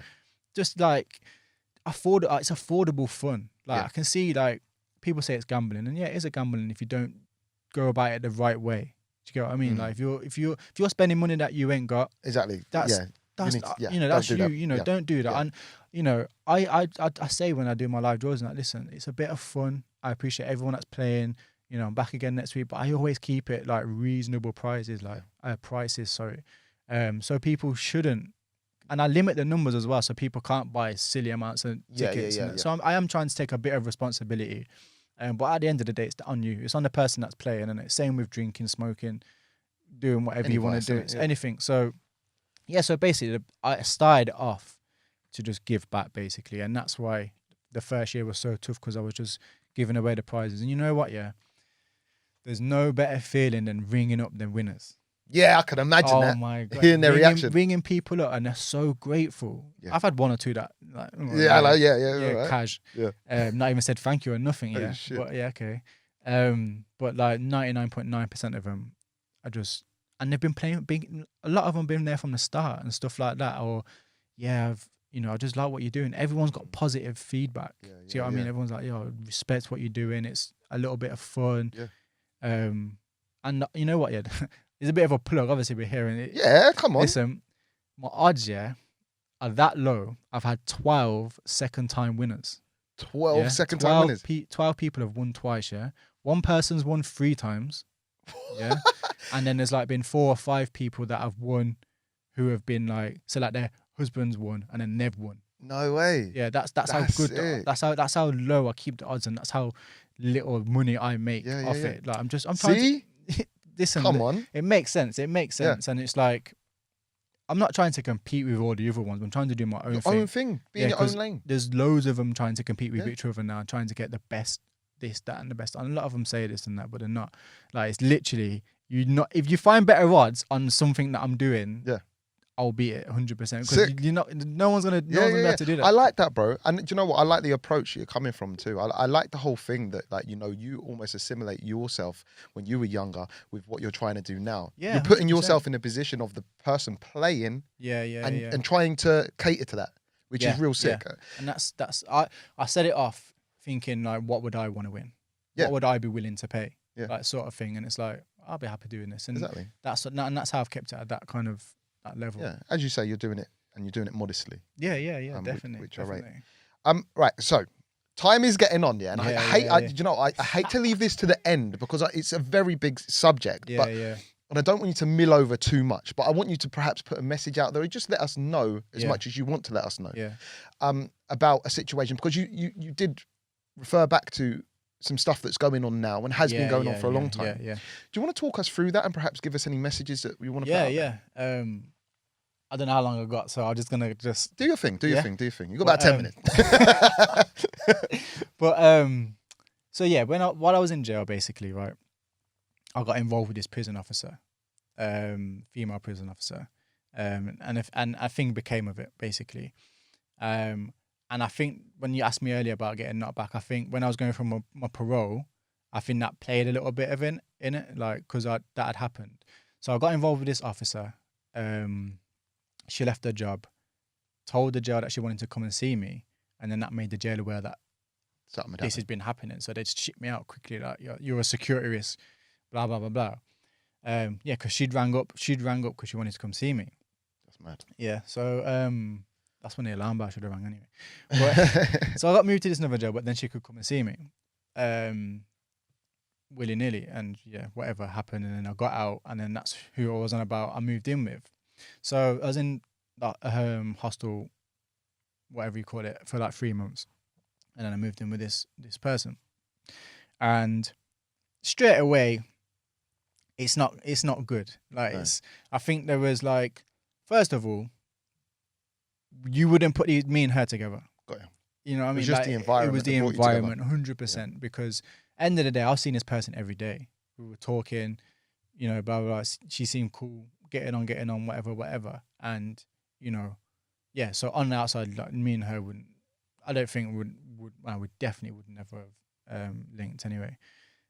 So first, straight away, it's just not working for loads of reasons. I felt like she was definitely being controlling. Like, didn't want me going out. I think that was just her own insecurities because, like I say, I was not bigging myself up, but I just weren't her type sort of thing. I'm not I don't know how to put it without sounding big-headed and that.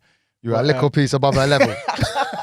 But you know what you said earlier about people liking bad boys? Yeah. That's exactly what it was. Yeah. So she wanted a bad boy, obviously. Like, she knew my past. She knew me I've been in since I was 16. So she didn't know me since I was 16, but she got my record of me since whatever.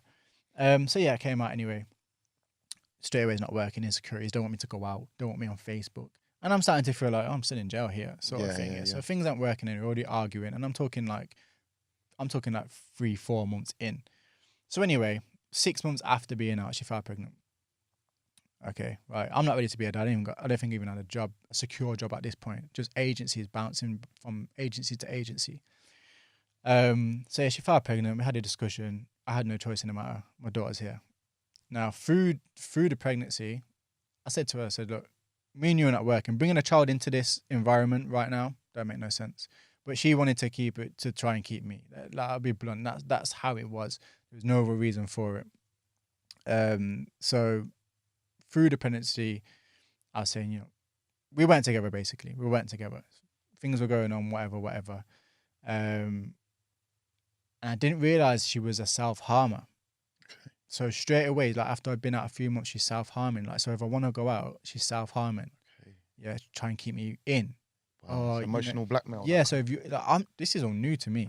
I've never ever, apart from like a few occasions in jail where people are doing it out of whatever reasons, this was quite new to me. Like, I've never been this close to it. So yeah, just cutting her arms, cutting her legs, doing all this mad stuff. For attention, not trying to kind of actually do. Yeah, like, for attention, okay. Like, look at me, I'm doing this. If you go out, I'm, you know, doing this. But she weren't doing none of that because otherwise she wouldn't be here.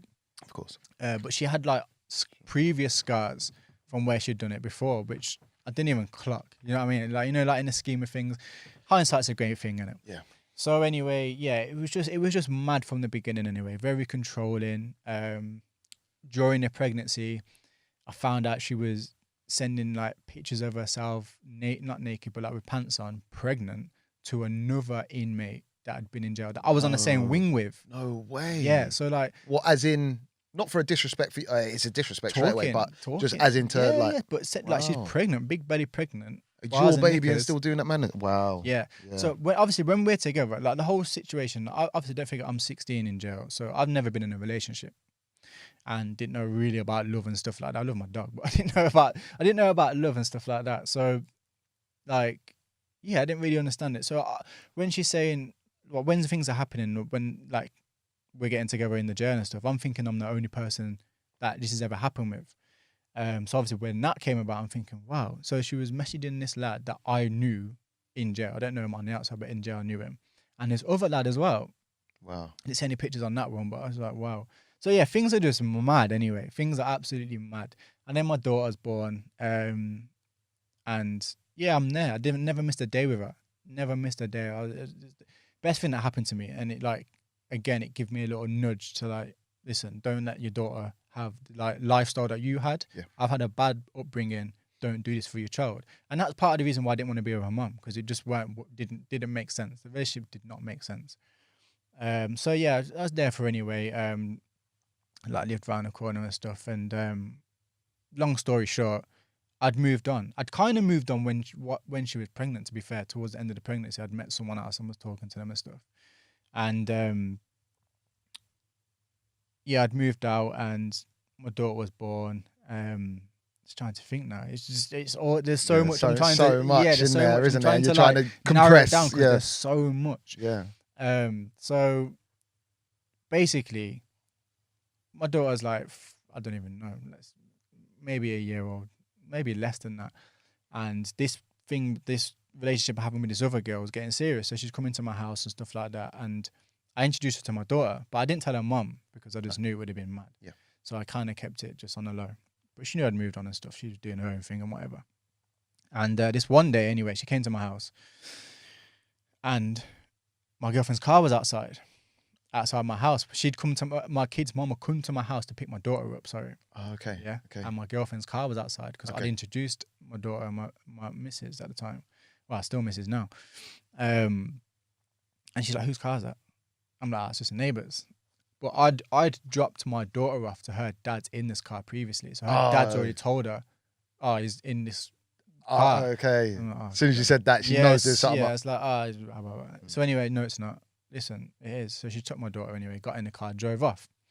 So I'm sat in the house now. Like there's like a window, and I just seen her come past the window. Yeah. What, like walk past the window? Bomb past the window. Like, yeah. Like, jumped up now. She's barged through my front door. So she broke into my house essentially. Yeah. What, she managed to bust up, open the front door? Come through the front door, come through the next door. I fucking knew it. Blah blah blah. I started kicking off, going for my girl. These times my daughter's in the car. So because she didn't just took my daughter, so my daughter's still in the car. And you two ain't even together? Not even together. Wow. So it's not even a thing like, oh, You're cheating and being just caught. like Yeah. that I've moved on. Got Do you get what I mean? So she's gone mad. I've grabbed her, pushed her out, and she's fell on her ass. And it's like, "What are you doing?" Blah blah blah. Blah blah blah. Jumped in the car, zoomed off. So anyway, at this time, I'd not told my girlfriend that I'd been to jail, but I was on probation. Okay. Right? And I not told my probation that I'd moved out of the house with my ex. Yeah, because I just thought to myself, if I go to my probation and tell her this is broke down and I'm nowhere to live, then yeah, it's a wrap. She's recalling me. So anyway, yeah. So she went back to my probation and told her, "Oh, he's moved out, blah blah blah blah." So I got a ring for my probation. You're looking to go. You're getting recalled. Wow. Yeah, you're getting recalled. Come in. She's also ran the police on me because she's saying I've assaulted her when I pushed her out the house. She's saying that I've punched her or whatever, grabbed her and everything. I was like, "Wait, she broke into my house. I pushed her out," sort of thing. So anyway, yeah. So police are involved and stuff again. I'm on about getting recalled. But in the process of that, like the next day I'm ringing her trying to get my see my daughter. Like bearing in mind I've not missed a day with my daughter at this point. I was like basically I had my daughter more than her. I had my daughter all the time, all day sort of thing. So yeah, so where was I? So basically, you've been recalled to. Well, so they said you could have been recalled. So yeah, I'm ringing, trying to get hold of her. Nothing. And then 3 days later, I've not seen my daughter. I can't get hold of her. Been to the house, she's not there. Got a letter. Got a guy turning up to my door. He's like, "Are you Anton Hall?" I was like, "Yeah." Boom, slapped me with this thing, and it was called as a non-molestation order. It meant that I couldn't go to her house. I couldn't contact her via phone. Couldn't go to the house. Couldn't go to my daughter's school. All of this sort of stuff. I was like, what? Wow. And then the next few days, I got a letter from the CSA talking about they want this money, that money, and all that rubbish. I was like, okay, just getting hit after hit after hit. So I'm probation talking about recall. I ain't seeing my daughter. CSA on my case. These times I'm only on agency, like earning whatever. And they're talking about they're taking like 35% of my wages and stuff. Wow. So anyway, yeah. And then, so basically, long story short, she stopped me from seeing my kid. I didn't see my kid for 3 or 4 months. I had to go through court. And that ain't cheap either, is it? That ain't cheap either. To be fair. Or you get legal aid for that too? No, I'd represent myself. Oh, strong. Represent myself. Strong. So she was getting legal aid because she was like claiming this, that, and the other. She was claiming domestic abuse. She basically ticking every box. Saying I was a criminal. All of that, yeah. Give me as much. Yeah. And then, yeah, it was crazy. So yeah, I didn't see my daughter. I had to go through court. To the courts, on paper, I'm not looking good. I got my past. She's saying this. Like she's a law-abiding citizen in their eyes. And she's saying I'm a I've hit her, I've done this. She's trying to say I was selling drugs, trying to say I'm on license, obviously, anyway. Just loads of things like it's not looking good. So they were like, right, you've got to prove yourself. You have to go to a contact center to see your kid. So you go to this, it was a church, I think. Okay. It's like a neutral ground where it's... Where loads of, where there's a few parents seeing their kids. So there's people there that probably were domestic abusers and probably were whatever. And I'd not seen my kid for like 3-4 months, and I'm having to see her in this environment for an hour. I couldn't take pictures. It was like a prison visit. Couldn't take pictures, couldn't take her away, couldn't like do anything. And this is like one visit every weekend, perhaps, anyway. So then it moved forward, and then it was supervision with just me and this guy. And then fast forward, it was like visits every weekend and stuff like that. And then we went back to court, and the courts put an order in place that said I could have my daughter every other weekend and during the weekend on holidays and stuff like that. So it was like that. And then eventually things were still like, there were still issues going on. Like she was calling the police on me and stuff because she had this non-molestation order out, and I was getting calls from the police like, you need to come in. She's claiming that you've drove past her house and just crazy stuff, to the point where I moved away.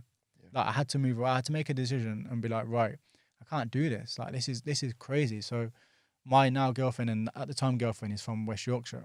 So she was like, why don't we just move up there? Try it out. I don't like it. Whatever. So I moved up there, and still getting headaches. But this is court. So every other weekend, I'm driving 125 miles there, picking my daughter up, driving 125 miles back every other weekend on the Friday, and then doing the same on the Sunday. And then obviously in between, like school day, what they're called, sports days and stuff. Yeah. I'm driving down for like 5 minutes just to watch her do a little thing, and then driving home. Yeah. I'm a great dad anyway, amazing dad. So anyway, fast forward like 5 years. There's obviously bits of up and downs, but the contact's resumed and it's been fine anyway. So my daughter's now, she's 8 now. But at the time she would have been about 6, 7. So she said to me one time, so at this point her mum's like, she has her on and off days, proper like bipolar type thing, yeah. So like there was points where I'd go to pick my daughter up and I was allowed in the house, and we'd talk about how my daughter's getting on and stuff like that. And then there'd be doors where I'd turn up and she'd like wouldn't even open the door. She'd just like open it a crack to let my daughter out or let her in, and then shut it. And they're just like proper, it was weird. So anyway, my daughter's disclosed to me that her mum's hit her in the face. Okay. So on more than one occasion. But my daughter's told me this in confidence, right? And she's saying, look, please don't tell mummy, because whatever, she don't want to get into trouble. Yeah. So she's telling me this stuff that her mum's been doing to her. And I'm biting my tongue, and she's making me, I promise she won't say nothing. But I had a discussion with my missus, and she said, like, we need to say something, really. So I rang up social services, said, look, I've done it anonymously because I didn't want to, whatever, just for some advice. So I said, look, this is the situation I'm in. What should I do? And they said, keep your daughter. If you've got concerns, take your daughter out of her care. And I was like, wow, it's a bit deep. I didn't think I was sending my daughter home and she was getting beat black and blue. Yeah. I just think I've lived with her mum, so I know what her mum's like. Lashes out now and again. Yeah, lashes out and makes like, she cries because she was telling me, oh, my mum cries to me, and I don't want to, why is she crying to me and stuff like that. So I knew straight away what she's been doing to my daughter. Yeah. So I didn't do that anyway. I was like, okay, left her to it. And then a few other things happened. Her mum said something to me about, I think communication broke down basically. And she was like, right, I'm going back to her solicitor because communications are broke down and stuff. I was like, right, while you're at your solicitor's, ask them what they think about you hitting your child. I just slipped out because I was just angry at this time. I was like, you're saying all this bad stuff about me, but actually you're hitting my daughter and doing all this, and you're messing her head up and doing this, that and the other. So then that's triggered. Like, she's like, right, triggered something anyway. So the next couple of times I had my daughter, 3 or 4 times. Every time I drop her off, she'd say to me, oh, I won't say my daughter's name, but she'd say, oh, such and such is saying that you were driving while on the phone. Like little things to basically discredit my daughter. So I'd turn around and say, okay. Yeah, so I got you. Yeah, I wasn't driving. Yeah. She must be lying. She lies. And she's obviously lying about me hitting her. So anyway, this happened for like three weekends, to the point where I get an email, because this is what it come to now. Like, communication had broke down completely, no texting. She started emailing me. Oh, showing signs of anxiety. Oh, say my daughter's name, but yeah, so I'm not worried about. I can beep it. I'm not worried about saying the name anyway. But yeah, showing signs of anxiety. I'm gonna seek professional help and all this weird stuff. Yeah, I was like, my daughter's fine. If anything's wrong with it, it's just the stuff that you're doing. So anyway, I'm cutting contact. Contact's done. Like, you're not seeing your daughter. Basically, this is an email. She sent me the email. Yeah, listen to this. I have FaceTime with my daughter on Tuesdays and Thursdays. She sent me I had my daughter on Sunday, had an amazing day. Took her back, and then it got to the Tuesday, and at 4 minutes past 7, she sent me this email. Big email, typed out, pre-written from days ago, yeah. Oh, such and such, communication stopped. So I'm sat there waiting for FaceTime. Yeah, and I get this email saying, lady, don't want to speak to you, blah, blah, blah, blah. Like, and that was October last year. And I haven't seen my daughter or spoke to her since. Really? Serious. And even though... And that's legal? So basically, no, it's not. But police don't care. Social services don't care. And all they're saying is go back to court. But obviously, if you had done it, I'm sure they would have cared. Yeah, of course they would have cared. Is that perhaps because you're just a male or past or? Male. It's just the way it is. It's just the way the mums... And like I'm not personal on my Instagram, sorry. I don't really share stuff on my Instagram. It's just cars. So really people don't really see like the bad bits, they just see me doing cars. Yeah. So lately because I've been so behind with a bit of work and stuff, I've been like, you know what, this is what's happening. I'm going through this at the minute, yeah. Just bear with me, innit? And the amount of messages I've had from people like going through the same thing. Yeah. Oh my God, it's insane. Like so many people are going through the same thing. And it's, yeah, all they're saying is, not the people that are inboxing me, but all the police are saying and everyone else is saying is go back to court. There's nothing we can do. So even though this is court order that says you can see your daughter, there's an order from the judge. Go back to court. I have to go back to court and do it all over again pretty much. But obviously the courts were closed because of COVID and all that. But it's been mad. So I've been twice. So I think altogether, because I didn't see her through the first lockdown as well, she wouldn't let me see her, even though I was allowed. So I think altogether I've missed like a year of my daughter's life through her mum stopping me from seeing her. And it's like, and that's it. And that's it. Like, 100%. And I didn't mean to rush it through. Probably a wrong placement where to start speaking about it. But that's definitely a struggle that I haven't had to go through, but perhaps, you know, in the past, maybe my parents have went through without me knowing, because when you're young, you don't understand these things. But going back to you saying, you know, it's happening to a lot of people and you've had a lot of messages of support or whatever you have had. Is there a place where people can reach you? Or do you want to reach people? Like, can people contact you? Or what would you want from kind of sharing that? You know what it is? It's basically, I shared it just to make people aware that how much it's going on. And I did want to do something about it in terms of like speaking to people and stuff, but I realized that there's someone out there doing it already. Can I talk? Yeah, please. They're called the Baby Fathers.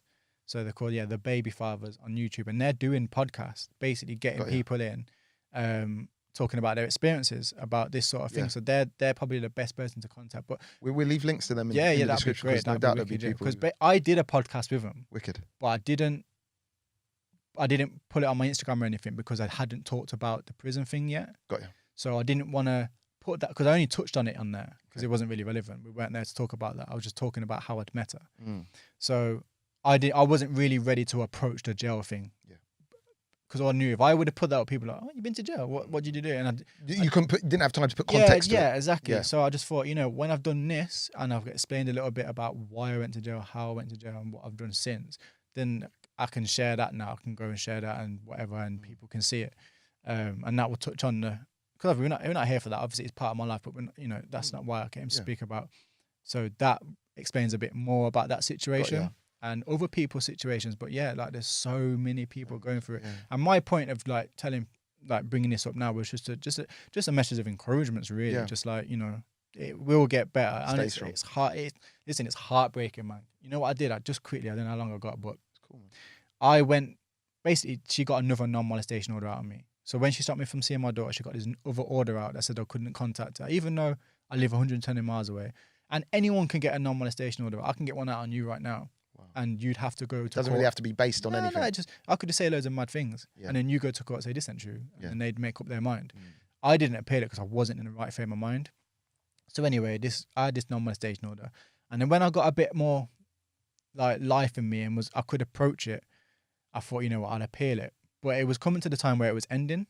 So anyway, it ran out the other week, and I thought, you know what, I'll give it a couple of days, see if she contacts me to try and sort this out. Let's sort this out, because it's about my daughter, not about us. Whatever we've got going on, forget it. I'm a great dad. It's damaging my daughter, and I don't know what she's telling my daughter. I don't know what she said to my daughter, why I've not seen her. Because no doubt you're going to be the bad one in this. I'm assuming so, because I've got an amazing bond with her. My missus has, you know, like she loves coming up to see me and stuff like that. So I don't know what she's saying. The reasoning is behind it, but I don't know. So anyway, I thought, you know what, I'll give her. I think it ended like on a Wednesday, so I was waiting for something. Didn't get nothing. Thursday, didn't get nothing. And then Friday was the day that I was usually meant to have my daughter. So I thought, you know what, fuck this. I'm going to go to a school. So I drove all the way to a school on a Friday, nervous as hell. I put it on my Instagram, actually. I've like did a little video of me before doing it and then afterwards. Just to kind of say and a bit of security. Of course, to let people know that you're going I for wasn't this going there on a reason mad one. I was just literally, I wanted to see her. I've not seen her or spoke to my own flesh and blood for 7 months, and I haven't done it. I, hand on heart, haven't done anything wrong. So I rocked up anyway, and you have to wait. And where you wait to see, like, for your kid to come out, there's my daughter's classroom's there, so she can see everyone that's waiting. So I've rocked up, and it's a bit getting like, it's emotional, man. But like basically, I'll put on a bright yellow jumper, Okay. The one that I wore on your thing, actually. It's a night hoodie. Yeah. And my thinking behind it was, is that she'll see me. Yeah. So as I'm getting ready to do this, like the whole week I'm nervous because I know what I'm doing, innit? Whole week I'm nervous. So I'll put this jumper on. I'm just thinking, this is mad. As if I'm having to do this to see my kid. This is mad. So I've put this jumper on anyway. Gone to the school, standing outside, boom, just clocked me. Looked at me and started crying her eyes out, man. Like bawling. But happy tears. Yeah. In the classroom. So I was there like 15 minutes early. Like outside the class. I was at the actual place like half an hour, 45 minutes early. But I was outside the school a bit early. And she saw me. So she was in class working and doing whatever she's doing, and she saw me and just started bawling. Oh my God, that sort of thing, like showing me her pencil case through the window. She must have had a new pencil case and that, crying like she's had to go and get tissues, and she's got excited because she thought she was seeing me, which was hard because my goal was to go there and just to see her, to let her know I'm here. I do want to see you. I love you. I don't know what's being said, but I'm here. So I didn't know what was going to come of that. I was hoping that it was after school club, and that all I wanted to do was see her. But if I could see her out, if she could come out, that'd be great. So I was hoping that her mum weren't there and it was like after school club or something. So yeah, long story short, I was there like, hoping her mum didn't turn up. Well, my mum didn't turn up. It got to like the time of coming out, So the kids have started coming out, teachers come out, all of her classrooms come out, but my daughter didn't come out. I was like, right. So so one of the kids, some little 7-8-year-old kid was like, such and such has gone to after school club. Like my daughter had passed on a message to this kid to tell me. And I was like, this is some prison break shit. This is like emotional. So I've gone round to try and find her, couldn't find her. Then the teachers come out. Oh, we was looking for you. Leila's in after school club. But basically her mum had stopped me. I couldn't take her. And I couldn't see her. Her mum had put all these rules, which, I rate the school. 100% rate the school. Yeah, they're only doing what is 100%. In the child's best interest, perhaps. So big respect to the school for that, because I could have been some crazy guy trying to take his daughter. Yeah. So respect that decision 100%, and I'm not knocking it at all. So anyway, I had a conversation with the teacher, and then the head teacher come out, and we had a conversation. So long story short, I basically told them everything. Yeah. Pretty much everything I've just told you about that situation here. I've told them everything and more. Because there's more to it. And they were just like, wow, we didn't know that. Yeah. We didn't know that. There's always two sides to a story. If you're only hearing one, you're just going to take it as gospel. All they're going to be hearing is, his dad's violent, he's got a criminal past, I've got a non-molestation order out against him, don't let him take my daughter. So they're thinking, these geezers. Because when she first saw me, the headmaster, the teacher was cool with me, because I keep regular contact with him every week to see how my daughter is. Okay. So that's the only communication I have. And then, so when the headmaster, she was a bit on the back foot. But then when I broke it down, she was like, oh my God. Because of the whole situation, like the controlling aspect of it. At the end of the day, she what's the word? she abused her situation when she was a prison officer. I was a young kid in jail from 16, and she abused her power within that situation to do whatever and get with me and whatever. So they're professionals, innit? So when they heard that, they were just like, okay, yeah, gives you a different side of the story. Gives you a different side of the story, man. And bro, yeah, that's all mad. That's all mad. Just because of time now, because we as I say, man. I'm doing a double podcast today, guys. So yeah, it's quite everything's a bit rush. But listen, thank you so much for coming and sharing that story with me. Man. And also, what I want to do is I'm going to leave obviously links to you, where people can find whatever links you want me to leave in the description. I'm going to do. Okay. Perhaps to the podcast where they can look a little bit more in depth as to what you explained on the father's podcast that you went through. And also you shared a petition with me a little while ago, right? Yeah, and that I think people got confused because I didn't plug it right, really. Basically, that was the baby fathers. They're the ones that were starting that. Okay. They were starting, but that was, to basically make it illegal for what she's doing. Yep. Like, because there's so many people going through it. And I appreciate the share as well, man. And everyone that no problem, bro. I'll try to help you out because, as I say, you're a real guy, and I it's never nice to see someone down and going through something. Yeah. And if what they're trying to push makes sense, well, for you, I'm going to plug that, because I've got a platform. Let me try and help. But like I said, I don't ask for stuff like that, innit? So no. 100%. So, so I'll leave all relevant things in the description. Thank you. I know it's kind of been a bit of a roller coaster here today, but you know what? It's been my life. Exactly. And it's been a wicked conversation. And hopefully, well, it's been an insight for me, although I knew a few things already, but to be able to take some time and sit down. And I'm sure people at home would have appreciated how free you've been with it and what you've shared today, because it is a big thing. So once again, bro, thank you for coming down, because you've travelled a long way today too. Like hours, literally, man's travelled mad hours. So dedication to this, and once again, I don't know your situation with the RS5, but if there's still tickets for it, get over and get one, and then after that, make sure you pick up some bits and bobs, whatever else you got on the site at the same time, and just keep following Anton and where he's going, because you're doing a good thing, bro. You're doing a good thing, and I'm in full support of what you're doing. Thank you, thank you so much for coming today, bro. No problem. And thank you for having me. No problem. On that note, we'll end it. Yeah. Cool. Nice one, brother.